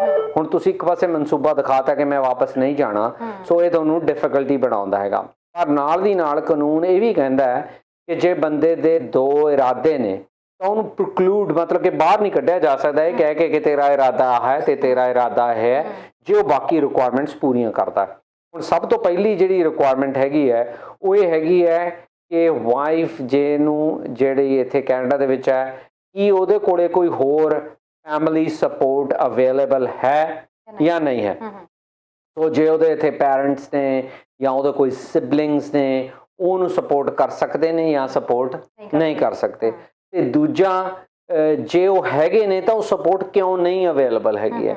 ਤੇ ਦੂਜਾ ਇਹਨਾਂ ਦਾ ਇੱਥੇ ਪ੍ਰੈਜ਼ੈਂਟ ਹੋਣਾ ਜ਼ਰੂਰੀ ਕਿਉਂ ਹੈਗਾ। ਸੋ ਇਹ ਸਾਰੀਆਂ ਰਿਕੁਆਇਰਮੈਂਟ ਕਰਕੇ ਹੀ ਉਹ ਆਪਦਾ ਜਿਹੜਾ ਵਿਜ਼ਿਟਰ ਵੀਜ਼ਾ ਉਹ ਅਪਲਾਈ ਕਰ ਸਕਦੇ ਹੈਗੇ ਨੇ, ਪ੍ਰੋਵਾਈਡਡ ਕਿ ਉਹਨਾਂ ਕੋਲ ਸਟਰੋਂਗ ਐਵੀਡੈਂਸ ਹੋਵੇ। ਜੇ ਸਟਰੋਂਗ ਐਵੀਡੈਂਸ ਹੋਊਗਾ ਤਾਂ ਉਹ ਜ਼ਰੂਰ ਕਾਮਯਾਬ ਹੋ ਜਾਊਗਾ। ਜੇ ਉਹਨੂੰ ਵਿਜ਼ਿਟਰ ਵੀਜ਼ਾ ਮਿਲ ਜਾਂਦਾ ਫਿਰ ਉਹ ਟਰੈਵਲ ਰਿਸਟ੍ਰਿਕਸ਼ਨ ਥੱਲੇ ਨਹੀਂ ਆਉਂਦੇ ਕਿਉਂਕਿ ਉਹ ਇਮੀਡੀਏਟ ਫੈਮਿਲੀ ਮੈਂਬਰ ਹੈਗੇ ਨੇ। ਸੋ ਕਿਉਂਕਿ ਆਪਾਂ ਫੋਨ 'ਤੇ ਇਹਨਾਂ ਚੀਜ਼ਾਂ ਡਿਸਕਸ ਨਹੀਂ ਕਰ ਸਕਦੇ ਸੀ, ਤਾਂ ਮੈਂ ਇਹਨਾਂ ਨੂੰ ਕਹੂੰਗਾ ਸਾਡੇ ਆਫਿਸ ਨੂੰ ਕਾਲ ਕਰ ਦੇਣ ਜੀ, ਉਹ ਮੇਰੇ ਨਾਲ ਅਪਾਇੰਟਮੈਂਟ ਬਣਾ ਦੇਣਗੇ। ਮੈਂ ਸਵਾਲ ਜਵਾਬ ਕਰਕੇ ਇਹਨਾਂ ਨਾਲ ਦੱਸ ਸਕਦੇ ਹਾਂ ਕਿ ਇਹਨਾਂ ਦਾ ਕਾਮਯਾਬ ਹੋ ਸਕਦਾ ਕਿ ਅਸੀਂ ਹਾਂ ਨਹੀਂ ਹੋ ਸਕਦਾ। ਬਿਲਕੁਲ ਜੀ, ਇੱਕ ਕਾਲਰ ਸਾਡੇ ਨਾਲ ਹੋ ਜੁੜ ਗਏ ਨੇ। ਹੈਲੋ ਸਤਿ ਸ਼੍ਰੀ ਅਕਾਲ ਜੀ, ਮਾਫੀ ਚਾਹਾਂਗੇ ਜੀ ਤੁਹਾਨੂੰ ਕਾਫੀ ਦੇਰ ਵੇਟ ਕਰਾਈ। ਹਾਂਜੀ, ਕਿੱਥੋਂ ਬੋਲ ਰਹੇ ਹੋ? ਐਕਚੁਅਲੀ ਮੈਂ ਬ੍ਰੈਂਟਨ ਤੋਂ ਬੋਲ ਰਹੀ ਹਾਂ ਜੀ। ਤੇ ਮੇਰਾ ਸਵਾਲ ਸੀਗਾ ਕਿ ਮੈਂ ਆਪਣੇ ਹਸਬੰਡ ਨੂੰ ਸਪੌਂਸਰ ਕੀਤਾ ਸੀ ਫੈਬਰਿਕ ਮਾਰਕੀਟ 'ਚ ਫਾਈਲ ਲਾਈ ਸੀ ਨਾ ਜੀ, ਤੇ ਉਹਨਾਂ ਦਾ ਮੈਨੂੰ ਕੋਈ ਰਿਸਪੌਂਸ ਨਹੀਂ ਆਇਆ ਕਿ ਕੀ ਵੈਸੇ ਬੰਦ ਲਿਆ ਜਾਂ ਉਹ ਹਜੇ ਰਿਪਲਾਈ ਨਹੀਂ ਕਰਦੇ ਕੋਵਿਡ ਕਰਕੇ। ਇਹ ਸੀ ਬਾਰੇ ਪੁੱਛਣਾ ਸੀਗਾ। ਕਾਹਦਾ ਕੇਸ ਅਪਲਾਈ ਕੀਤਾ ਸੀ? ਤੁਹਾਡਾ ਕੀ ਸਟੇਟਸ ਹੈਗਾ ਕੈਨੇਡਾ ਦੇ ਵਿੱਚੋਂ? ਮੈਂ ਸਿਟੀਜ਼ਨ ਹਾਂ, ਮੈਂ ਆਪਣੇ ਹਸਬੰਡ ਨੂੰ ਅਪਲਾਈ ਕੀਤਾ ਸੀਗਾ। ਪਰਮਾਨੈਂਟ ਰੈਜ਼ੀਡੈਂਸ ਲਈ ਅਪਲਾਈ ਕੀਤਾ ਸੀ ਮਾਰਚ ਦੇ ਵਿੱਚੋਂ ਜੀ? ਹਾਂਜੀ ਹਾਂਜੀ, ਤਾਂ ਇਸੇ ਕਰਕੇ ਦੇਰੀ ਹੈਗੀ ਹੈ। ਹਾਂਜੀ ਬਿਲਕੁਲ, ਤੁਸੀਂ ਟੀਵੀ ਸਕਰੀਨ ਤੇ ਆਨਸਰ ਸੁਣ ਸਕਦੇ ਹੋ ਜੀ। ਕਾਲ ਕਰਨ ਲਈ ਬਹੁਤ ਬਹੁਤ ਧੰਨਵਾਦ। ਇੱਕ ਦਰਸ਼ਕ ਹੋਰ ਜੁੜ ਗਏ ਨੇ। ਹੈਲੋ ਸਤਿ ਸ਼੍ਰੀ ਅਕਾਲ ਜੀ। ਹਾਂਜੀ ਸਤਿ ਸ਼੍ਰੀ ਅਕਾਲ ਸਰਨ ਜੀ, ਕੁਐਸਚਨ ਸੀਗਾ ਭਾਜੀ ਕੋਲੋਂ। ਜੀ ਸਰ। ਹਾਂਜੀ, ਪੀਜੀਪੀ ਦਾ ਨਾ ਕੇਸ ਲਾਇਆ ਹੋਇਆ ਸੀ ਪੇਰੈਂਟਸ ਦਾ, ਤੇ ਉਹਨਾਂ ਦੇ ਨਾਲ ਲਾਈਕ ਡਿਪੈਂਡੈਂਟ ਚਾਈਲਡ ਸੀਗਾ ਇੱਕ, ਤੇ ਉਹਦਾ ਜਿਹੜਾ ਪਾਸਪੋਰਟ ਸੀਗਾ ਉਹ ਐਕਸਪਾਇਰ ਹੋ ਰਿਹਾ ਸੀਗਾ। ਉਹ ਲਾਈਕ 5 ਮੰਥਸ ਦੀ ਵੈਲਿਡਿਟੀ ਰਹਿ ਗਈ ਹੈਗੀ ਆ। ਤੇ ਉਹਦੇ ਵਿੱਚ ਕੱਲ ਨੂੰ ਕੋਈ ਐਪਲੀਕੇਸ਼ਨ ਦੇ ਵਿੱਚ ਪਾਸਪੋਰਟ ਅਗਰ ਉਹ ਮੰਗਦੇ ਨੇ ਤੇ ਉਹਨੂੰ ਰਿਨਿਊ ਕਰਾਉਣਾ ਪਏਗਾ ਕਿ ਉਹ ਲਾਈਕ ਹੁਣੇ ਕਰਾ ਸਕਦੇ ਹਾਂ ਤੇ ਉੱਥੇ ਅਪਡੇਟ ਕਰਨਾ ਪਏਗਾ ਜਾਂ ਕੀ ਕਰਨਾ ਪਏਗਾ ਇਹਦੇ ਵਿੱਚ? ਜੀ ਜ਼ਰੂਰ, ਆਪਾਂ ਟੀਵੀ ਸਕਰੀਨ ਤੇ ਆਨਸਰ ਤੁਸੀਂ ਟੀਵੀ ਸਕਰੀਨ ਤੇ ਆਨਸਰ ਸੁਣ ਸਕਦੇ ਹੋ ਜੀ। ਕਾਲ ਕਰਨ ਲਈ ਬਹੁਤ ਬਹੁਤ ਧੰਨਵਾਦ ਜੀ। ਤਾਂ ਪਹਿਲਾਂ ਬ੍ਰੈਂਪਟਨ ਤੋਂ ਜਿਨ੍ਹਾਂ ਦੀ ਕਾਲ ਆਈ ਸੀ ਕਿ ਉਹ ਸਿਟੀਜ਼ਨ ਨੇ ਹਸਬੰਡ ਲਈ ਅਪਲਾਈ ਕੀਤਾ ਹੋਇਆ, ਉਹ ਮਾਰਚ 'ਚ ਕੀਤਾ ਜੀ। ਉਹ ਤੋਂ ਬਾਅਦ ਫਿਰ ਕੋਵਿਡ ਸਿਚੁਏਸ਼ਨ ਕਰਕੇ ਦਫ਼ਤਰ ਹੈ ਜਿਹੜਾ ਬੰਦ ਰਿਹਾ ਹੈਗਾ ਸਿਡਨੀ ਵਾਲਾ, ਇਸੇ ਕਰਕੇ ਦੇਰੀ ਹੈ ਜਿਹੜੀ ਉਹ ਹੋ ਰਹੀ ਹੈ। ਪਰ ਹੁਣ ਉਹਨਾਂ ਨੇ ਪ੍ਰੋਸੈਸ ਕਰਨਾ ਸ਼ੁਰੂ ਕਰਤਾ ਹੈਗਾ। ਤੇ ਕਿਉਂਕਿ ਇਹ ਪੇਪਰ ਐਪਲੀਕੇਸ਼ਨਸ ਜਾਂਦੀਆਂ ਹੈਗੀਆਂ ਜਿਹੜੀਆਂ ਪਰਮਾਨੈਂਟ ਰੈਜ਼ੀਡੈਂਸ ਐਪਲੀਕੇਸ਼ਨਸ ਨੇ, ਪੇਪਰ ਐਪਲੀਕੇਸ਼ਨਸ ਨੇ, ਉਹਦੇ ਉੱਤੇ ਉਹਨੂੰ ਵਕਤ ਹੈ ਜਿਹੜਾ ਉਹ ਲੋੜ ਤੋਂ ਜ਼ਿਆਦਾ ਹੀ ਇਸ ਵੇਲੇ ਲੱਗਣਾ ਹੈਗਾ ਜੀ। ਕਿਉਂਕਿ ਹਾਲੇ ਕੰਪਲੀਟ ਜਿਹੜੀ ਪ੍ਰੋਸੈਸਿੰਗ ਆ ਉਹ ਸ਼ੁਰੂ ਨਹੀਂ ਹੋਇਆ। ਫਿਰ ਪ੍ਰਾਇਰਟੀ ਪ੍ਰੋਸੈਸਿੰਗ ਹੀ ਜਿਹੜੀ ਕੀਤੀ ਜਾ ਰਹੀ ਹੈਗੀ ਆ। ਸੋ ਸੂਨਰ ਔਰ ਲੇਟਰ ਉਹ ਤੁਹਾਡਾ ਕੇਸ ਪ੍ਰੋਸੈਸ ਹੋ ਜਾਣਾ ਹੈਗਾ। ਪਰ ਜਦ ਤੱਕ ਪੂਰੀ ਤਰ੍ਹਾਂ ਫੁੱਲੀ ਫੰਕਸ਼ਨੈਲਿਟੀ ਨਹੀਂ ਹੁੰਦੀ ਉਦੋਂ ਤੱਕ ਤੁਹਾਨੂੰ ਇੰਤਜ਼ਾਰ ਹੈ ਜਿਹੜਾ ਉਹ ਕਰਨਾ ਪੈਣਾ ਹੈਗਾ ਜੀ। ਨੈਕਸਟ ਹੈ ਜੀ ਪਾਸਪੋਰਟ ਰਿਨਿਊਅਲ ਨੂੰ ਲੈ ਕੇ ਬੱਚੇ ਦੇ। ਹਾਂ ਬਿਲਕੁਲ ਤਰਨ, ਜਿਹੜਾ ਵੀ ਪਾਸਪੋਰਟ ਹੈ ਜੀ ਟਰੈਵਲ ਡਾਕੂਮੈਂਟ ਹੈ, ਇਹ ਐਪਲੀਕੈਂਟ ਦੀ ਜ਼ਿੰਮੇਵਾਰੀ ਹੈ ਕਿ ਉਹ ਐਪਲੀਕੇਸ਼ਨ ਕਰਨ ਵੇਲੇ ਐਟ ਆਲ ਟਾਈਮਸ ਉਹ ਵੈਲਿਡ ਹੋਣਾ ਜ਼ਰੂਰੀ ਹੈ। ਸੋ ਜੋ 5 ਮਹੀਨੇ ਦਾ ਰਹਿ ਗਿਆ ਹੋਇਆ ਉਹਨਾਂ ਦਾ, ਤਾਂ ਉਹਨਾਂ ਨੂੰ ਰਿਨਿਊ ਕਰਾ ਲੈਣਾ ਚਾਹੀਦਾ। ਸੋ ਜਦੋਂ ਰਿਨਿਊ ਕਰਾ ਲੈਣਗੇ ਉਹ ਤੋਂ ਬਾਅਦ ਉਹ ਇਮੀਗ੍ਰੇਸ਼ਨ ਨੂੰ ਅਪਡੇਟ ਹੈ ਜਿਹੜਾ ਉਹ ਕਰ ਦੇਣ ਜੀ। ਕਿਉਂਕਿ ਇਹ ਸੈਕਸ਼ਨ 16 ਦੀ ਰਿਕੁਆਇਰਮੈਂਟ ਹੈ ਕਿ ਤੁਸੀਂ ਜਿਹੜੇ ਡਾਕੂਮੈਂਟੇਸ਼ਨ ਹੈ ਜਦੋਂ ਵੀ ਡਿਮਾਂਡ ਕੀਤੇ ਉਦੋਂ ਤੁਸੀਂ ਉਹ ਪ੍ਰੋਵਾਈਡ ਕਰਨੇ ਹੈਗੇ ਆ ਜੀ। ਜੀ ਬਿਲਕੁਲ ਜੀ ਸਰ, ਅਸੀਂ ਗੱਲ ਕਰ ਰਹੇ ਸੀ ਜਿਹੜੇ ਵਿਦਿਨ ਇਸ ਵਕਤ ਕੈਨੇਡਾ ਦੇ ਵਿੱਚ ਜਿਹੜੀ ਐਪਲੀਕੇਸ਼ਨਸ ਹਾਊਸ ਵੀਜ਼ੇ ਦੀਆਂ ਪ੍ਰੋਸੈਸ ਹੋ ਰਹੀਆਂ ਨੇ, ਉਹਦੇ ਲਈ ਕੀ ਹਦਾਇਤਾਂ ਜ਼ਰੂਰੀ ਨੇ? ਸਭ ਤੋਂ ਇੰਪੋਰਟੈਂਟ ਜਿਹੜਾ ਹੈਗਾ ਜੀ, ਪਹਿਲਾਂ ਤਾਂ ਕਾਨੂੰਨ ਉਹਦੇ 'ਚ ਹੈਗਾ ਉਹ ਸੈਕਸ਼ਨ 124 ਹੈ। ਸੈਕਸ਼ਨ 124 ਦੀ ਰਿਕੁਆਇਰਮੈਂਟ ਹੈਗੀ ਹੈ that you should be cohabiting with your sponsor within Canada। ਮਤਲਬ ਕਿ ਤੁਸੀਂ ਆਪਣੇ ਸਪਾਂਸਰ ਦੇ ਨਾਲ ਕੈਨੇਡਾ ਦੇ ਵਿੱਚ ਇੱਕ ਛੱਤ ਥੱਲੇ ਰਹਿੰਦੇ ਹੋਣੇ ਜ਼ਰੂਰੀ ਹੋ। ਇਹ ਸਭ ਤੋਂ ਪਹਿਲੀ ਰਿਕੁਆਇਰਮੈਂਟ ਹੈ। ਸੋ ਇਹ ਨਹੀਂ ਹੈਗਾ ਕਿ ਤੁਸੀਂ 2 ਡਿਫਰੈਂਟ ਐਡਰੈਸਿਸ 'ਤੇ ਰਹਿੰਦੇ ਹੋ ਅਤੇ ਫਿਰ ਵੀ ਕਹਿੰਦੇ ਹੋ ਅਸੀਂ ਇਕੱਠੇ ਰਹਿੰਦੇ ਹਾਂ, ਜਾਂ ਜਿਹੜਾ ਤੁਹਾਡਾ ਸਪਾਂਸਰ ਹੈ ਉਹ ਯੂਨਾਈਟਿਡ ਸਟੇਟਸ ਦੇ ਵਿੱਚੋਂ ਕੰਮ ਕਰਨ ਲਈ ਗਿਆ ਵਾ, ਤੁਸੀਂ ਕੈਨੇਡਾ ਦੇ ਵਿੱਚ ਰਹਿ ਰਹੇ ਹੋ, ਇਹ ਵੀ ਪੋਸੀਬਿਲਿਟੀ ਨਹੀਂ। ਤੁਹਾਡਾ ਐਟ ਆਲ ਟਾਈਮਸ ਤੁਹਾਡਾ ਦੋਵਾਂ ਜਾਣਿਆਂ ਦਾ ਕੈਨੇਡਾ ਦੇ ਵਿੱਚ ਰਹਿਣਾ ਜ਼ਰੂਰੀ ਹੈਗਾ। ਸੋ ਜਦ ਇਹ ਕਿਉਂਕਿ ਇਹਦੇ ਉੱਤੇ ਸਿਰਫ ਇਹ ਗੱਲ ਦੇਖੀ ਜਾਣੀ ਹੈ ਕਿ ਤੁਸੀਂ ਕੋਹੈਬਿਟ ਕਰਦੇ ਹੈ ਜਾਂ ਨਹੀਂ ਕਰਦੇ। ਕੋਹੈਬਿਟੇਸ਼ਨ ਲਈ ਤਾਂ ਡਾਕੂਮੈਂਟੇਸ਼ਨ ਹੀ ਜਿਹੜਾ ਜ਼ਰੂਰੀ ਹੈ। ਕਿਸੇ ਨੇ ਫਿਜ਼ੀਕਲੀ ਤਾਂ ਦੇਖਣ ਨਹੀਂ ਆਉਣਾ ਕਿ ਤੁਸੀਂ ਇਕੱਠੇ ਰਹਿੰਦੇ ਹੈ ਜਾਂ ਨਹੀਂ ਰਹਿੰਦੇ। ਸੋ ਜੇ ਤੁਹਾਡੇ ਕੋਲ ਡਾਕੂਮੈਂਟੇਸ਼ਨ ਹੈਗਾ ਜਿਹੜਾ ਪ੍ਰੂਵ ਕਰਦਾ ਕਿ ਤੁਸੀਂ ਕੋਹੈਬਿਟ ਕਰਦੇ ਹੈ ਤਾਂ ਤੁਹਾਡੀ ਐਪਲੀਕੇਸ਼ਨ ਹੈ ਜਿਹੜੀ ਉਹ ਸਕਸੈਸ ਹੁੰਦੀ ਹੈ। ਜੇ ਤੁਸੀਂ ਇਕੱਠੇ ਵੀ ਰਹਿੰਦੇ ਆ ਪਰ ਪ੍ਰੂਵ ਨਹੀਂ ਕਰ ਪਾਉਂਦੇ ਕਿ ਤੁਸੀਂ ਇਕੱਠੇ ਰਹਿੰਦੇ ਆ ਤਾਂ ਵੀ ਤੁਹਾਡੀ ਐਪਲੀਕੇਸ਼ਨ ਹੈ ਜਿਹੜੀ ਸਕਸੈਸ ਨਹੀਂ ਹੁੰਦੀ। ਹੁਣ ਇਕੱਠੇ ਰਹਿਣ ਲਈ ਆਮ ਤੌਰ ਤੇ ਜੇ ਤੁਸੀਂ ਇੱਕ ਜਗ੍ਹਾ ਰਹਿ ਰਹੇ ਹੋ, ਜੇ ਤੁਸੀਂ ਰੈਂਟ ਕਰ ਰਹੇ ਹੋ ਜਗ੍ਹਾ ਨੂੰ, ਤਾਂ ਤੁਹਾਡੇ ਕੋਲ ਲੀਜ਼ ਐਗਰੀਮੈਂਟ ਦੋਵਾਂ ਜਣਿਆਂ ਦਾ ਇਕੱਠਾ ਹੋਊਗਾ ਜੀ। ਬੈਂਕ ਅਕਾਊਂਟ ਹੈ ਜਿਹੜਾ ਉਹ ਇਕੱਠਾ ਹੋਊਗਾ, ਕਿਉਂਕਿ ਆਮ ਤੌਰ ਤੇ ਇੱਕ ਜੈਨੂਆਇਨ ਰਿਲੇਸ਼ਨਸ਼ਿਪ ਦੇ ਵਿੱਚੋਂ ਲੋਕ ਐਸੈਟਸ ਤੇ ਲਾਇਬਿਲਿਟੀਜ਼ ਸ਼ੇਅਰ ਕਰਦੇ ਆ। ਤੋ ਜੇ ਦੋਵੇਂ ਜਾਣੇ ਕਮਾਉਂਦੇ ਆ ਤਾਂ ਇੱਕ ਅਕਾਊਂਟ ਚੋਂ ਪੈਸੇ ਜਿਹੜੇ ਆਉਂਦੇ ਆ, ਇੱਦਾਂ ਤਾਂ ਹੋਊਗਾ ਨਹੀਂ। ਉਹ ਕਮਾਉਂਦੇ ਦੋਵੇਂ ਜਾਣੇ ਨੇ, ਇੱਕ ਨੇ ਆਪਣਾ ਅਕਾਊਂਟ ਰੱਖਿਆ, ਇੱਕ ਨੇ ਆਪਣਾ ਅਕਾਊਂਟ ਰੱਖਿਆ, ਤੇ ਪੈਸੇ ਉਹ ਜਾ ਰਹੇ ਨੇ। ਉਹ ਤੋਂ ਬਾਅਦ ਇੱਕ ਜੁਆਇੰਟ ਬੈਂਕ ਅਕਾਊਂਟ ਰੱਖਿਆ, ਉਹਨੂੰ ਵੈਸੇ ਹੀ ਦਿਖਾਉਣ ਨੂੰ ਰੱਖਿਆ, ਤਾਂ ਉਹ ਕੋਈ ਫਾਇਦਾ ਨਹੀਂ ਦਊਗਾ। ਤੋ ਜਿਹੜਾ ਟੈਸਟ ਹੈਗਾ ਉਹ ਇੱਕ ਹੈਗਾ, ਇੱਕ ਆਮ ਆਦਮੀ, ਇੱਕ ਆਮ ਔਰਤ, ਇੱਕ ਆਮ ਵਿਆਹ ਦੇ ਵਿੱਚ ਜਿਵੇਂ ਰਹਿੰਦੇ ਆ। ਉਹ ਤੋਂ ਬਾਅਦ ਉਹਨਾਂ ਨੇ ਟੈਕਸਸ ਫਾਈਲ ਕਰਨੇ ਆ ਜੀ। ਉਹ ਟੈਕਸਸ ਵੀ ਐਜ਼ ਅ ਹਾਊਸ ਫਾਈਲ ਕਰੂਗੇ। ਜੇ ਉਹ ਨਹੀਂ ਕਰ ਰਹੇ ਤਾਂ ਫਿਰ ਉਹ ਪ੍ਰੋਬਲਮੈਟਿਕ ਗੱਲ ਬਣ ਜਾਂਦੀ ਹੈਗੀ ਹੈ। ਤੇ ਇਹਦੇ ਨਾਲ ਨਾਲ ਇੱਕ ਡੇਲੀ ਲਾਈਫ 'ਚੋਂ ਆਪਦੇ ਆਪ ਨੂੰ ਕਿਵੇਂ ਗੁਜ਼ਰਦੇ ਨੇ, ਕਿਵੇਂ ਵਿਚਰਦੇ ਨੇ। ਹੁਣ ਤਾਂ ਕਿਉਂਕਿ ਕੋਵਿਡ-19 ਸਿਚੁਏਸ਼ਨ ਹੈ, ਸੋ ਇਹੋ ਜਿਹੀ ਸਿਚੁਏਸ਼ਨ ਤਾਂ ਹੋਊਗੀ ਨਹੀਂ ਕਿ ਉਹ ਕਹਿਣਗੇ ਕਿ ਤੁਸੀਂ ਆਪਣੇ ਫਰੈਂਡਸ ਨਾਲ ਪਾਰਟੀ ਕਰਨ ਜਾਂਦੇ ਹੋ ਜਾਂ ਤੁਸੀਂ ਹਾਊਸ ਪਾਰਟੀ 'ਤੇ ਜਾਂਦੇ ਹੋ। ਇਹੋ ਜਿਹੀਆਂ ਤਸਵੀਰਾਂ ਤਾਂ ਨਹੀਂ, ਪੋਸੀਬਿਲਿਟੀ ਉਹ ਨਹੀਂ ਹੋ ਸਕਦੀ। ਪਰ ਉਹ ਆਮ ਜ਼ਿੰਦਗੀ 'ਚ ਇਕੱਠੇ ਤਾਂ ਵਿਚਰਦੇ ਆ ਨਾ, ਉਹ ਤਸਵੀਰਾਂ ਵੀ ਹੋਣੀਆਂ ਚਾਹੀਦੀਆਂ ਨੇ।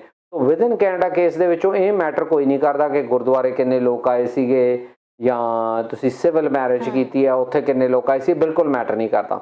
ਜਿਹੜਾ ਮੈਟਰ ਕਰਦਾ ਹੈ ਕਿ ਤੁਸੀਂ ਆਪਣੀ ਜ਼ਿੰਦਗੀ ਨੂੰ ਕਿਵੇਂ ਜਿਉਂਦੇ ਹੋ, ਕਿਉਂਕਿ ਕੋਹੈਬਿਟੇਸ਼ਨ ਤਾਂ ਹੀ ਸ਼ੁਰੂ ਹੋਊਗਾ ਤਰਨ ਜੇ ਤੁਸੀਂ ਵਿਆਹ ਤੋਂ ਬਾਅਦ ਇਕੱਠੇ ਰਹਿਣਾ ਸ਼ੁਰੂ ਕਰ ਦਿਓ। ਸੋ ਇਹ ਤਾਂ ਹੋ ਨਹੀਂ ਸਕਦਾ ਕਿ ਗੁਰਦੁਆਰੇ 1000 ਲੋਕ ਆਏ ਸੀ ਤੇ ਵਿਆਹ ਤੋਂ ਬਾਅਦ ਤੁਸੀਂ ਨਹੀਂ ਰਹਿੰਦੇ ਨਹੀਂ ਹੈਗੇ, ਕਿਉਂਕਿ ਬਹੁਤ ਲੋਕ ਕਨਫਿਊਜ਼ ਕਰਦੇ ਨੇ ਇਸ ਗੱਲ ਨੂੰ ਕਿ ਬਾਹਰੋਂ ਕੈਨੇਡਾ 'ਚੋਂ ਕੇਸ ਲਾਇਆ ਜਾਂ ਵਿਦਨ ਕੈਨੇਡਾ 'ਚੋਂ ਕੇਸ ਲਾਇਆ। ਉਹਦੀਆਂ ਰਿਕੁਆਇਰਮੈਂਟ ਬਿਲਕੁਲ ਦੋਵਾਂ ਦੀਆਂ ਡਿਫਰੈਂਟ ਹੈਗੀਆਂ। ਜਿਹੜਾ ਬਾਹਰੋਂ ਕੇਸ ਲਾਇਆ ਉਹ ਸੈਕਸ਼ਨ 4 ਦੇ ਥੱਲੇ ਤੁਸੀਂ ਇਹ ਪ੍ਰੂਵ ਕਰਨਾ ਹੈ ਕਿ ਵਿਆਹ ਦਾ ਪਰਪਸ ਇਮੀਗ੍ਰੇਸ਼ਨ ਨਹੀਂ ਹੈਗਾ ਤੇ ਵਿਆਹ ਜੈਨੂਇਨ ਹੈਗਾ। ਪਰ ਉਹ 'ਚ ਕੋਹੈਬਿਟੇਸ਼ਨ ਦਾ ਮਸਲਾ ਨਹੀਂ, ਕਿਉਂਕਿ ਇੱਕ ਇੰਡੀਵਿਜੂਅਲ ਕੈਨੇਡਾ 'ਚ ਰਹਿ ਰਿਹਾ, ਦੂਜਾ ਬਾਹਰ ਰਹਿ ਰਿਹਾ। ਸੋ ਕੋਹੈਬਿਟੇਸ਼ਨ ਤਾਂ ਹੋ ਨਹੀਂ ਸਕਦੀ। ਵਿਦਨ ਕੈਨੇਡਾ ਦੀ ਇਹ ਰਿਕੁਆਇਰਮੈਂਟ ਹੈ ਕਿ ਤੁਸੀਂ ਕੋਹੈਬਿਟੇਸ਼ਨ ਹੋਣਾ ਜ਼ਰੂਰੀ ਹੈਗਾ। ਸੋ ਉਹਦੇ ਲਈ ਅਕਸਰ ਮੈਂ ਦੇਖਿਆ ਕਿ ਜਦੋਂ ਇਮੀਗ੍ਰੇਸ਼ਨ ਆਫਿਸਰ ਨੇ ਤੁਹਾਨੂੰ ਇੰਟਰਵਿਊ ਕਰਨਾ, ਉਹ ਤੋਂ ਪਹਿਲਾਂ ਤੁਹਾਨੂੰ ਇੱਕ ਮੌਕਾ ਜ਼ਰੂਰ ਦਿੰਦੇ ਨੇ ਤਾਂ ਕਿ ਇੰਟਰਵਿਊ ਦੀ ਜ਼ਰੂਰਤ ਨਾ ਹੋਵੇ, ਤੁਸੀਂ ਕਾਗਜ਼ ਪੱਤਰਾਂ ਨਾਲ ਹੀ ਪ੍ਰੂਵ ਕਰ ਦਿਓ। ਸੋ ਅਕਸਰ ਤੁਹਾਨੂੰ ਉਹ ਚਿੱਠੀ ਪਾਉਂਦੇ ਕਿ ਪਿਛਲੇ 6 ਮਹੀਨਿਆਂ ਦਾ ਜਾਂ ਪਿਛਲੇ 1 ਸਾਲ ਦੇ ਫਲਾਣੇ ਜਿਹੜੇ ਕਾਗਜ਼ ਤੁਸੀਂ ਪ੍ਰੋਡਿਊਸ ਕਰੋ। ਉਹ ਕਾਗਜ਼ ਮੰਗਦੇ ਪਿਛਲੇ, ਸੋ ਪਿੱਛੇ ਜਾ ਕੇ ਤਾਂ ਤੁਸੀਂ ਕਾਗਜ਼ ਪ੍ਰੋਡਿਊਸ ਨਹੀਂ ਕਰ ਸਕਦੇ। ਉਹ ਕਾਗਜ਼ ਤਾਂ ਹੀ ਪੋਸੀਬਲ ਹੋ ਸਕਦੇ ਨੇ ਜੇ ਤੁਸੀਂ ਇਕੱਠੇ ਰਹੇ ਹੋ। ਤੇ ਜੇ ਉਹਨੂੰ ਤੁਸੀਂ ਸਹੀ ਤਰੀਕੇ ਨਾਲ ਪ੍ਰੈਜ਼ੈਂਟ ਕਰਦੇ ਹੋ ਤਾਂ ਫਿਰ ਤੁਹਾਨੂੰ ਕਈ ਵਾਰੀ ਇੰਟਰਵਿਊ ਵੀ ਨਹੀਂ ਆਉਂਦਾ ਹੈਗਾ, ਕਿਉਂਕਿ ਤੁਸੀਂ ਜੇ ਉਹਨੂੰ ਸਹੀ ਬਾਈਂਡਰ ਬਣਾ ਕੇ ਇੱਕ ਸਹੀ ਤਰੀਕੇ ਨਾਲ ਪ੍ਰੈਜ਼ੈਂਟ ਕਰਿਆ ਤੇ ਉਸ ਤੋਂ ਬਾਅਦ ਆਫਿਸਰ ਨੇ ਆਪਣੀਆਂ ਡਾਊਟਸ ਨੇ ਜਿਹੜੀਆਂ ਕੋਹੈਬਿਟੇਸ਼ਨ ਬਾਰੇ ਓਵਰਕਮ ਹੋ ਗਈਆਂ ਤੇ ਤੁਹਾਡਾ ਹੋ ਗਿਆ ਇੰਟਰਵਿਊ ਵੀ ਨਹੀਂ ਆਉਂਦੀ। ਕਿਉਂਕਿ ਇਹਦੇ ਕੇਸ ਦੇ ਵਿੱਚ ਇੱਕ ਹੋਰ ਡਿਲੇਮਾ ਹੈਗਾ, ਕਿਉਂਕਿ ਜਦ ਤੁਸੀਂ ਐਪਲੀਕੇਸ਼ਨ ਫਾਈਲ ਕਰਨੀ ਆ ਉਦੋਂ ਤਾਂ ਤੁਹਾਡੇ ਕੋਲ ਸਬੂਤ ਬਹੁਤੇ ਹੁੰਦੇ ਹੀ ਨਹੀਂ ਨਾ, ਕਿਉਂਕਿ ਅੱਜ ਵਿਆਹ ਹੋਇਆ, ਅੱਜ ਇਕੱਠੇ ਰਹਿਣ ਨੂੰ ਸ਼ੁਰੂ ਕਰਤਾ, 2 ਹਫ਼ਤਿਆਂ ਬਾਅਦ ਤੁਸੀਂ ਐਪਲੀਕੇਸ਼ਨ ਫਾਈਲ ਕੀਤੀ, ਤਾਂ 2 ਹਫ਼ਤੇ ਦੇ ਕਿੰਨੇ ਕੁ ਸਬੂਤ ਹੋ ਸਕਦੇ ਨੇ। ਇਸੇ ਲਈ ਸਬੂਤ ਨੇ ਜਿਹੜੇ ਔਨ ਗੋਇੰਗ ਤੇ ਕੰਟੀਨਿਊਸ ਹੋਣੇ ਜ਼ਰੂਰੀ ਨੇ, ਤਾਂ ਕਿ ਜਦੋਂ ਕਦੇ ਵੀ ਤੁਹਾਡੇ ਤੋਂ ਮੰਗੇ ਜਾਣ ਤਾਂ ਤੁਸੀਂ ਉਹ ਪ੍ਰੋਡਿਊਸ ਕਰ ਸਕਦੇ ਹੋ। ਕਈ ਲੋਕ ਨੇ ਜਿਹੜੇ ਐਪਲੀਕੇਸ਼ਨ ਫਾਈਲ ਹੋ ਗਈ ਉਸ ਤੋਂ ਬਾਅਦ ਉਹ ਕੰਪਲੇਸੈਂਟ ਹੋ ਜਾਂਦੇ ਨੇ ਵੀ ਠੀਕ ਹੈ ਹੁਣ ਆਪਾਂ ਨੂੰ ਕਿਸੇ ਚੀਜ਼ ਦੀ ਜ਼ਰੂਰਤ ਨਹੀਂ। ਉਹ ਕੇਸ ਸਭ ਤੋਂ ਜ਼ਿਆਦਾ ਰਿਫਿਊਜ਼ ਹੈ ਜਿਹੜੇ ਹੁੰਦੇ ਨੇ। ਤੇ ਸਭ ਤੋਂ ਵੱਡੀ ਪ੍ਰੋਬਲਮ ਵਿਦਨ ਕੈਨੇਡਾ ਕੇਸਿਸ ਦੀ ਇਹ ਹੈਗੀ ਹੈ ਕਿ ਤੁਹਾਡੇ ਕੋਲ ਰਾਈਟ ਆਫ ਅਪੀਲ ਨਹੀਂ ਹੈਗਾ। ਸੋ ਜੇ ਵਿਦਨ ਕੈਨੇਡਾ ਤੁਹਾਡਾ ਕੇਸ ਰਿਫਿਊਜ਼ ਹੋ ਗਿਆ, ਤੁਸੀਂ ਉਹਨੂੰ ਅਪੀਲ ਨਹੀਂ ਕਰ ਸਕਦੇ, ਤੁਹਾਨੂੰ ਦੁਬਾਰੇ ਤੋਂ ਹੀ ਕੇਸ ਹੈ ਜਿਹੜਾ ਉਹ ਲਾਉਣਾ ਪਊਗਾ। ਹੁਣ ਉਹ ਕੇਸ ਦੁਬਾਰੇ ਲਾਉਣ ਤੋਂ ਜੇ ਪਹਿਲਾਂ ਕਾਗਜ਼ਾਂ ਦੀ ਕਮੀ ਰਹੀ ਹੈ ਤਾਂ ਕਈ ਵਾਰੀ ਆਫਿਸਰ ਨੂੰ ਦੁਬਾਰੇ ਇਹ ਗੱਲ ਸੈਟੀਸਫਾਈ ਕਰਨਾ ਉਦੋਂ ਵੀ ਮੁਸ਼ਕਲ ਹੋ ਜਾਂਦਾ ਹੈ ਕਿ ਪਹਿਲਾਂ ਕਾਗਜ਼ ਨਹੀਂ ਸੀ ਤੇ ਹੁਣ ਫਿਰ ਕਿੱਥੋਂ ਆ ਗਏ। ਸੋ ਸ਼ਾਇਦ ਇਹ ਕਾਗਜ਼ ਪ੍ਰੋਡਿਊਸ ਨਹੀਂ ਕੀਤੇ, ਤਾਂ ਉਹਦੇ ਵਿੱਚ ਤੁਹਾਡੇ ਇੰਟਰਵਿਊ ਹੋਣ ਦੇ ਚਾਂਸਸ ਉਨੇ ਹੀ ਜ਼ਿਆਦਾ ਵੱਧ ਜਾਂਦੇ ਨੇ। ਤੇ ਇੰਟਰਵਿਊਜ਼ ਦੇ ਵਿੱਚ ਵੀ ਆਮ ਤੌਰ ਤੇ ਦੇਖਿਆ ਗਿਆ ਕਿ ਉਹ ਤੁਹਾਨੂੰ ਕੋਹੈਬਿਟੇਸ਼ਨ ਬਾਰੇ ਬਹੁਤੇ ਸਵਾਲ ਪੁੱਛਦੇ ਨੇ ਤਾਂ ਕਿ ਦੇਖ ਲੈਣ ਕਿ 2 ਜਾਣੇ ਇਕੱਠੇ ਰਹਿੰਦੇ। ਜੇ ਇਕੱਠੇ ਰਹਿੰਦੇ ਉਹਨਾਂ ਨੂੰ ਪੂਰਾ ਪਤਾ ਹੋਊਗਾ ਕਿਹੜੀ ਚੀਜ਼ ਕਿੱਥੇ ਹੈ ਤੇ ਕਿਵੇਂ ਹੈ। ਜੇ ਉਹਨੂੰ ਨਹੀਂ ਪਤਾ ਹੈਗਾ ਇਹਦਾ ਮਤਲਬ ਚਾਹੇ ਕਾਗਜ਼ ਵੀ ਨੇ ਪਰ ਉਹ ਇਕੱਠੇ ਨਹੀਂ ਰਹਿੰਦੇ। ਸੋ ਸਭ ਤੋਂ ਇੰਪੋਰਟੈਂਟ ਗੱਲ ਹੈਗੀ ਹੈ ਵਿਦਨ ਕੈਨੇਡਾ ਜਦੋਂ ਕੇਸ ਕਿਸੇ ਨੇ ਵੀ ਫਾਈਲ ਕਰਨਾ ਹੈ ਤਾਂ ਮੇਕ ਸ਼ੋਰ ਕਰੇ ਕਿ ਉਹਦੇ ਕੋਲ ਕੋਹੈਬਿਟੇਸ਼ਨ ਦੇ ਪ੍ਰੋਪਰ ਸਬੂਤ ਨੇ ਜਿਹੜੇ ਹੈਗੇ ਨੇ। ਲੋਕ ਅਕਸਰ ਕਨਫਿਊਜ਼ ਕਰਕੇ ਉਹ ਵਿਆਹ ਵਾਲੀਆਂ ਤਸਵੀਰਾਂ ਤੇ ਵਿਆਹ ਵਾਲੇ ਸਮੇਂ ਤੇ ਜ਼ਿਆਦਾ ਜ਼ੋਰ ਲਾ ਲੈਂਦੇ ਨੇ, ਉਸ ਤੋਂ ਬਾਅਦ ਨਹੀਂ ਲਾਉਂਦੇ, ਜਦ ਕਿ ਉਹਦੀ ਕੋਈ ਵੀ ਜ਼ਰੂਰਤ ਇਹ ਮਾਮਲੇ 'ਚ ਨਹੀਂ ਹੈਗੀ ਹੈ। ਤੇ ਦੂਜਾ ਜਿਹੜੇ ਤੁਸੀਂ ਜੇ ਤੁਹਾਡਾ ਸਟੇਟਸ ਨਹੀਂ ਹੈਗਾ ਤੇ ਤੁਹਾਨੂੰ ਕੰਮ ਨਹੀਂ ਕਰਨਾ ਚਾਹੀਦਾ। ਕਈ ਕੇਸਿਸ ਦੇ ਵਿੱਚੋਂ ਲੀਨੀਅੰਸੀ ਦਿਖਾ ਦਿੱਤੀ ਜਾਂਦੀ ਹੈ। ਕਈ ਆਫਿਸਰਸ ਇਹਦੇ ਉੱਤੇ ਤੁਹਾਡੇ ਖਿਲਾਫ ਸੈਕਸ਼ਨ 44 ਰਿਪੋਰਟ ਹੈ ਜਿਹੜੀ ਰਿਮੂਵਲ ਆਰਡਰ ਰਿਪੋਰਟ ਵੀ ਇਸ਼ੂ ਕਰ ਸਕਦੇ ਕਿਉਂਕਿ ਤੁਸੀਂ ਬਿਨਾਂ ਇਜਾਜ਼ਤ ਦੇ ਕੰਮ ਕੀਤਾ ਹੈਗਾ। ਸੋ ਜਿੰਨਾ ਚਿਰ ਤੁਹਾਨੂੰ ਵਰਕ ਪਰਮਿਟ ਨਹੀਂ ਆਉਂਦਾ ਉਹਨਾਂ ਚਿਰ ਤੁਸੀਂ ਉਹ ਬਿਲਕੁਲ ਕੰਮ ਤੁਹਾਨੂੰ ਨਹੀਂ ਕਰਨਾ ਚਾਹੀਦਾ। ਖਾਸ ਖਿਆਲ ਰੱਖਣ ਦੀ ਲੋੜ ਹੈ। ਇਹ ਤੇ ਫੈਡਰਲ ਕੋਰਟ ਦੇ ਵਿੱਚੋਂ ਇੱਕ ਜਿਹੜਾ ਕੇਸ ਵੀ ਸੀਗਾ ਜਿੱਥੇ ਇਹ ਗੱਲ ਸਾਹਮਣੇ ਆਈ ਸੀਗੀ ਕਿ ਜੇ ਉਹ ਬੰਦੇ ਨੂੰ ਕੰਮ ਉਹਨੇ ਇਹ ਐਲਬਾਈ ਲਿਆ ਕਿ ਜੇ ਮੈਨੂੰ ਐਪਲੀਕੇਸ਼ਨ ਲਾਉਣ ਦੀ ਇਜਾਜ਼ਤ ਆ ਮੈਨੂੰ ਕੰਮ ਕਰਨ ਦੀ ਇਜਾਜ਼ਤ ਕਿਉਂ ਨਹੀਂ ਸੀਗੀ, ਪਰ ਕੋਰਟ ਨੇ ਉਹਦੇ ਉਸ ਐਲਬਾਈ ਨੂੰ ਨਹੀਂ ਮੰਨਿਆ ਕਿਉਂਕਿ ਜਿਹੜਾ ਇਸ਼ੂ ਹੈਗਾ ਉਹ ਹੈਗਾ ਕਿ ਜੇ ਤੁਹਾਡੇ ਕੋਲ ਪਰਮਿਟ ਨਹੀਂ ਹੈਗਾ ਤਾਂ ਤੁਸੀਂ ਕੰਮ ਕਰਦੇ ਨਹੀਂ ਹੋਣੇ ਚਾਹੀਦੇ। ਆਲਵੇਜ਼ ਜਦੋਂ ਵੀ ਤੁਸੀਂ ਇਹ ਕੇਸ ਅਪਲਾਈ ਕਰਨਾ ਹੈ ਤਾਂ ਇੱਕ ਕੰਪੀਟੈਂਟ ਕਾਉਂਸਲ ਤੋਂ ਜ਼ਰੂਰ ਸਲਾਹ ਲਓ ਜੀ, ਕਿਉਂਕਿ ਜਿਵੇਂ ਮੈਂ ਪਹਿਲਾਂ ਵੀ ਇਹ ਗੱਲ ਆਖੀ ਸੀਗੀ ਕਿ ਇਹਦੇ 'ਚੋਂ ਰਾਈਟ ਆਫ ਅਪੀਲ ਨਹੀਂ ਹੈਗਾ। ਸੋ ਜੇ ਤੁਸੀਂ ਇੱਕ ਤੇ ਦੂਜਾ ਇਹ ਮਾਮਲਾ ਕਾਗਜ਼ਾਂ ਪੱਤਰਾਂ ਵਾਲਾ ਜ਼ਿਆਦਾ ਹੈ ਕਿਉਂਕਿ ਜੇ ਕਾਗਜ਼ ਪੱਤਰ ਸਹੀ ਨੇ ਤਾਂ ਤੁਸੀਂ ਪਾਸ ਹੋ ਜਾਓਗੇ, ਜੇ ਤੁਸੀਂ ਕਾਗਜ਼ ਪੱਤਰ ਨਹੀਂ ਸਹੀ ਹੈਗੇ ਫਿਰ ਤੁਸੀਂ ਫੇਲ ਹੋ ਜਾਣਾ ਤੇ ਅਪੀਲ ਨਹੀਂ ਕਰ ਸਕਦੇ। ਤੇ ਕਈ ਲੋਕ ਨੇ ਜਿਹੜੇ ਖੁਦ ਵੀ ਐਪਲੀਕੇਸ਼ਨ ਲਾਉਣ ਦੀ ਕੋਸ਼ਿਸ਼ ਕਰਦੇ ਆ ਜੀ। ਜਦੋਂ ਖੁਦ ਐਪਲੀਕੇਸ਼ਨ ਲਾਉਣ ਦੀ ਕੋਸ਼ਿਸ਼ ਕਰਦੇ ਆ ਉੱਥੇ ਬਹੁਤ ਜ਼ਿਆਦਾ ਪ੍ਰੋਬਲਮਸ ਹੁੰਦੀਆਂ ਨੇ ਕਿਉਂਕਿ ਉਹ ਇਹ ਕਨਫਿਊਜ਼ ਕਰ ਲੈਂਦੇ ਨੇ ਵਿਦਨ ਕੈਨੇਡਾ ਐਪਲੀਕੇਸ਼ਨ ਤੇ ਆਊਟਸਾਈਡ ਕੈਨੇਡਾ ਐਪਲੀਕੇਸ਼ਨ ਦੇ ਵਿੱਚੋਂ, ਜਿੱਥੇ ਕਿ ਜੋ ਸਬੂਤ ਰਿਕੁਆਇਰਡ ਨੇ ਉਹ ਦਿਖਦੇ ਨਹੀਂ ਹੁੰਦੇ ਪਰ ਜਿਨ੍ਹਾਂ ਦੀ ਜ਼ਰੂਰਤ ਵੀ ਨਹੀਂ ਉਹ ਓਵਰਵੈਲਮ ਹੁੰਦੇ ਹੈਗੇ। ਉਹਦੇ ਨਾਲ ਤੁਹਾਨੂੰ ਉਹਦਾ ਕੋਈ ਫਾਇਦਾ ਨਹੀਂ ਮਿਲਦਾ ਹੈਗਾ। ਤੇ ਦੂਜੀ ਜਿਵੇਂ ਆਪਾਂ ਸਟਾਰਟ ਵੀ ਅੱਜ ਪ੍ਰੋਗਰਾਮ 'ਤੇ ਗੱਲ ਕੀਤੀ ਸੀ, ਇਹਦੇ ਵਿੱਚੋਂ ਦੂਜਾ ਇਸ਼ੂ ਹੈਗਾ ਕਿ ਜੇ ਤੁਹਾਡਾ ਸਟੇਟਸ ਨਹੀਂ ਵੈਲਿਡ ਹੈਗਾ, ਕਈ ਵਾਰੀ ਤੁਹਾਡੇ ਕੋਲ ਪਾਸਪੋਰਟ ਨਹੀਂ ਹੁੰਦਾ ਹੈਗਾ, ਤਾਂ ਮੈਂ ਦੁਬਾਰੇ ਤੋਂ ਇਹ ਗੱਲ ਦੱਸਣਾ ਚਾਹੁੰਦਾ ਕਿ ਜੇ ਤੁਹਾਡੇ ਕੋਲ ਪਾਸਪੋਰਟ ਨਹੀਂ ਹੈਗਾ, ਤੁਸੀਂ ਵਿਦਨ ਕੈਨੇਡਾ ਵਿਆਹ ਦਾ ਕੇਸ ਅਪਲਾਈ ਕੀਤਾ ਤਾਂ ਤੁਸੀਂ ਬਿਨਾਂ ਪਾਸਪੋਰਟ ਦੇ ਵੀ ਲੈਂਡ ਹੈ ਜਿਹੜਾ ਉਹ ਹੋ ਸਕਦੇ ਹੋ। ਸੋ ਕੋਈ ਜ਼ਰੂਰੀ ਨਹੀਂ ਕਿ ਤੁਹਾਡੇ ਕੋਲ ਪਾਸਪੋਰਟ ਹੈ ਤੁਸੀਂ ਤਾਂ ਹੀ ਲੈਣ ਆਓਗੇ। ਹਾਂਜੀ, ਤੁਹਾਨੂੰ ਇਹ ਚਿੱਠੀ ਜ਼ਰੂਰ ਆਊਗੀ, ਇਸ ਗੱਲ ਬਾਰੇ ਤੁਹਾਨੂੰ ਜ਼ਰੂਰ ਪੁੱਛਿਆ ਜਾਊਗਾ ਕਿ ਜੇ ਤੁਹਾਡਾ ਪਾਸਪੋਰਟ ਹੈਗਾ ਉਹ ਪ੍ਰੋਡਿਊਸ ਕਰੋ ਤੇ ਤੁਹਾਨੂੰ ਟਾਈਮ ਵੀ ਦਿੱਤਾ ਜਾਊਗਾ ਇੰਨੇ ਦਿਨਾਂ 'ਚ ਪ੍ਰੋਡਿਊਸ ਕਰੋ। ਪਰ ਜੇ ਤੁਹਾਡੇ ਕੋਲ ਪਾਸਪੋਰਟ ਨਹੀਂ ਹੈਗਾ, ਤੁਸੀਂ ਕਹਿ ਦਿੰਦੇ ਹੋ ਮੇਰੇ ਕੋਲ ਪਾਸਪੋਰਟ ਨਹੀਂ, ਤਾਂ ਤੁਹਾਡਾ ਕੇਸ ਨੂੰ ਰਿਫਿਊਜ਼ ਵੀ ਕੀਤਾ ਜਾ ਸਕਦਾ ਹੈ। ਉਹਦੇ ਨਾਲ ਨਾਲ ਜ਼ਰੂਰੀ ਇਹ ਹੈ ਕਿ ਤੁਸੀਂ ਐਗਜ਼ੈਂਪਸ਼ਨ ਹੈ ਜਿਹੜੀ ਉਹ ਮੰਗਣੀ ਹੈ ਕਿ ਮੈਨੂੰ ਬਿਨਾਂ ਪਾਸਪੋਰਟ ਦੇ ਲੈਂਡ ਕਰਨ ਦਿੱਤਾ ਜਾਵੇ। ਇਹ ਬਹੁਤ ਇੰਪੋਰਟੈਂਟ ਹੈ। ਇਹ ਜਿਹੜੇ ਲੋਕ ਇਸ ਏਰੀਆ 'ਚੋਂ ਪ੍ਰੈਕਟਿਸ ਕਰਦੇ ਨੇ ਉਹੀ ਤੁਹਾਡੀ ਮਦਦ ਕਰ ਸਕਦੇ ਨੇ। ਸੋ ਜਿਹੜਾ ਇਸ ਏਰੀਏ 'ਚ ਪ੍ਰੈਕਟਿਸ ਨਹੀਂ ਕਰਦਾ ਹੈਗਾ, ਸਪੈਸ਼ਲੀ ਵਿਦਨ ਕੈਨੇਡਾ ਐਪਲੀਕੇਸ਼ਨ ਲਿਆਉਂਦਾ ਜਾਂ ਸਿਰਫ ਫਾਰਮ ਭਰਨ ਦਾ ਹੀ ਕੰਮ ਕਰਦਾ, ਉਹਨੂੰ ਇਸ ਕਾਨੂੰਨ ਦੀ ਕੋਈ ਜਾਣਕਾਰੀ ਨਹੀਂ ਹੋਊਗੀ। ਤੇ ਬਹੁਤੇ ਕੇਸ ਉਹੋ ਜਿਹੇ ਹੁੰਦੇ ਨੇ ਜਿੱਥੇ ਉਹ ਖੁਦ ਉਹਨਾਂ ਨੇ ਐਪਲੀਕੇਸ਼ਨ ਕੀਤੀ ਹੁੰਦੀ ਹੈ ਜਾਂ ਇਹੋ ਜਿਹੇ ਕਾਉਂਸਲ ਨੂੰ ਹਾਇਰ ਕੀਤਾ ਹੁੰਦਾ ਹੈ ਜਿਹੜਾ ਕਿ ਉਸ ਮੁੱਦੇ ਬਾਰੇ ਜਾਣਕਾਰੀ ਨਹੀਂ ਰੱਖਦਾ। ਬਿਲਕੁਲ ਜੀ। ਤੇ ਆਖਰੀ ਪ੍ਰਸ਼ਨ ਹੈ, ਇੱਕ ਸਾਡੇ ਵੀਵਰ ਪੁੱਛ ਰਹੇ ਨੇ ਕਿ ਗੁਰਜੀਤ ਸਿੱਖੋਂ ਜੀ ਕਿ ਪੇਪਰ ਬੇਸਡ ਆਇਲਟਸ ਕਦੋਂ ਸਟਾਰਟ ਹੋਣਗੇ? ਮੇਰੇ ਖਿਆਲ 'ਚ ਕੁਝ ਪ੍ਰੋਵਿੰਸਸ ਦੇ ਵਿੱਚ ਤਾਂ ਸਟਾਰਟ ਹੋ ਚੁੱਕੀਆਂ ਨੇ ਇਹ। ਹਾਂਜੀ, ਉਹ ਇਹਦੇ ਲਈ ਬੈਸਟ ਜਿਹੜਾ ਸੋਰਸ ਹੈਗਾ ਉਹ ਤੁਸੀਂ ਆਇਲਟਸ ਦੀ ਵੈਬਸਾਈਟ ਤੇ ਜਾਓ ਤੇ ਉੱਥੇ ਤੁਸੀਂ ਡੇਟਸ ਪਿਕ ਕਰ ਸਕਦੇ ਹੋ, ਚੂਜ਼ ਕਰ ਸਕਦੇ ਹੈਗੇ ਹੋ। ਉੱਥੋਂ ਤੁਹਾਨੂੰ ਵੱਧ ਤੋਂ ਵੱਧ ਜਿਹੜੀ ਜਾਣਕਾਰੀ ਉਹ ਮਿਲ ਸਕਦੀ ਹੈਗੀ ਹੈ। ਤੇ ਦੂਜਾ, ਜੇ ਤੁਹਾਡੇ ਕੋਲ ਨਹੀਂ ਹੈਗਾ ਤੇ ਤੁਸੀਂ ਐਗਜ਼ੈਂਪਸ਼ਨ ਲਈ ਕਰ ਸਕਦੇ ਹੋ ਕਿ ਮੇਰੇ ਕੋਲ ਹਾਲੇ ਹੈ ਨਹੀਂ ਤੇ ਮੈਂ ਲੇਟਰ ਔਨ ਕਰੂੰਗਾ ਕਿ ਤੁਸੀਂ ਆਪਣੀ ਇੱਕ ਵਾਰੀ ਫਾਈਲ ਲਗਾ ਸਕਦੇ ਹੋ। ਹਾਂਜੀ ਬਿਲਕੁਲ। ਤੇ ਤੁਹਾਨੂੰ ਤੁਹਾਡੀ ਫਾਈਲ ਨੂੰ ਰਿਟਰਨ ਨਹੀਂ ਕੀਤਾ ਜਾਊਗਾ ਲੈਕ ਆਫ ਐਵੀਡੈਂਸ ਕਰਕੇ, ਨਾ ਹੀ ਰਿਫਿਊਜ਼ ਕੀਤਾ ਜਾਊਗਾ ਉਸ ਡਾਕੂਮੈਂਟੇਸ਼ਨ ਕਰਕੇ, ਕਿਉਂਕਿ ਇਹ ਐਗਜ਼ੈਂਪਸ਼ਨ ਆਲਰੇਡੀ ਦਿੱਤੀ ਜਾ ਚੁੱਕੀ। ਓਕੇ ਜੀ। ਤੇ ਸਰ ਹੁਣ ਸਮਾਂ ਵੀ ਇਜਾਜ਼ਤ ਲੈਣ ਦਾ ਹੋ ਗਿਆ, ਦਰਸ਼ਕਾਂ ਨੂੰ ਕੁਝ ਕਹਿਣਾ ਚਾਹੁੰਦੇ? ਜਿਵੇਂ ਮੈਂ ਲਾਸਟਲੀ ਵੀ ਇਹ ਗੱਲ ਆਖੀ ਸੀਗੀ ਕਿ ਇਮੀਗ੍ਰੇਸ਼ਨ ਜਿਹੜਾ ਹੈਗਾ ਲਾਅ ਹੈਗਾ ਜੀ, ਸੋ ਇਹਨੂੰ ਸਰਵਿਸ ਨਾ ਸਮਝਿਆ ਜਾਵੇ। ਜਦੋਂ ਵੀ ਇਮੀਗ੍ਰੇਸ਼ਨ ਦਾ ਕੋਈ ਮੈਟਰ ਹੁੰਦਾ ਤਾਂ ਉਹ ਇੱਕ ਕੰਪੀਟੈਂਟ ਕਾਉਂਸਲ ਤੋਂ ਹੀ ਸਲਾਹ ਲੈ ਕੇ ਕਰਿਆ ਜਾਵੇ ਜੀ। ਬਿਲਕੁਲ, ਬਹੁਤ ਬਹੁਤ ਸ਼ੁਕਰੀਆ ਜੀ ਸਾਡੇ ਦਰਸ਼ਕਾਂ ਨੂੰ ਇੰਨੀ ਵਧੀਆ ਜਾਣਕਾਰੀ ਦਿੱਤੀ ਉਹਦੇ ਲਈ ਸ਼ੁਕਰੀਆ। ਸੋ ਦੋਸਤੋ, ਇਸੇ ਪ੍ਰੋਗਰਾਮ ਇਮੀਗ੍ਰੇਸ਼ਨ ਮੈਟਰਸ ਤੁਹਾਡਾ ਕੋਈ ਸਵਾਲ ਹੈ, ਸਾਨੂੰ ਕਮੈਂਟਸ ਨਾਲੋਂ ਜ਼ਿਆਦਾ ਜ਼ਰੂਰੀ ਹੋਏਗਾ ਕਿ ਤੁਸੀਂ ਫੋਨ ਕਰਕੇ ਸਾਨੂੰ ਜ਼ਰੂਰ ਦੱਸੋ, ਕਿਉਂਕਿ ਕੁਝ ਜਾਣਕਾਰੀ ਤੁਹਾਡੇ ਤੋਂ ਵੀ ਜ਼ਰੂਰੀ ਹੁੰਦੀ ਆ। ਸੋ ਇਸ ਦੇ ਨਾਲ ਹੀ ਫਿਲਹਾਲ ਦਿਓ ਇਜਾਜ਼ਤ। 6 ਤੋਂ ਲੈ ਕੇ 7 ਵਜੇ ਤੱਕ ਫਿਰ ਹੋਵੇਗੀ ਮੁਲਾਕਾਤ। ਜੇਕਰ ਤੁਸੀਂ ਖਹਿਰਾ ਜੀ ਨੂੰ ਕੁਝ ਕੁਐਸਚਨ ਕਰਨਾ ਚਾਹੁੰਦੇ ਹੋ ਸੋ ਤੁਸੀਂ CWC ਦੀ ਤੁਸੀਂ ਵੈਬਸਾਈਟ ਤੇ ਵੀ ਜਾ ਸਕਦੇ ਹੋ, ਉੱਥੋਂ ਨੰਬਰ ਵੀ ਲੈ ਸਕਦੇ ਹੋ। ਨਾਲ ਹੀ ਖਹਿਰਾ ਜੀ ਦੇ ਨਾਮ ਦੇ ਨੀਚੇ ਵੀ ਉਹਨਾਂ ਦੇ ਅਲੱਗ-ਅਲੱਗ ਆਫਿਸਿਸ ਦੇ ਨੰਬਰ ਲਿਖੇ ਹੋਏ ਨੇ, ਸੋ ਤੁਸੀਂ ਇੱਥੇ ਕਾਲ ਕਰ ਸਕਦੇ ਹੋ ਐਨੀ ਟਾਈਮ। ਇਸ ਦੇ ਨਾਲ ਹੀ ਫਿਲਹਾਲ ਦਿਓ ਇਜਾਜ਼ਤ। ਦੇਖਦੇ ਰਹੋ ਹਮਦਰਦ TV। ਸਤਿ ਸ਼੍ਰੀ ਅਕਾਲ।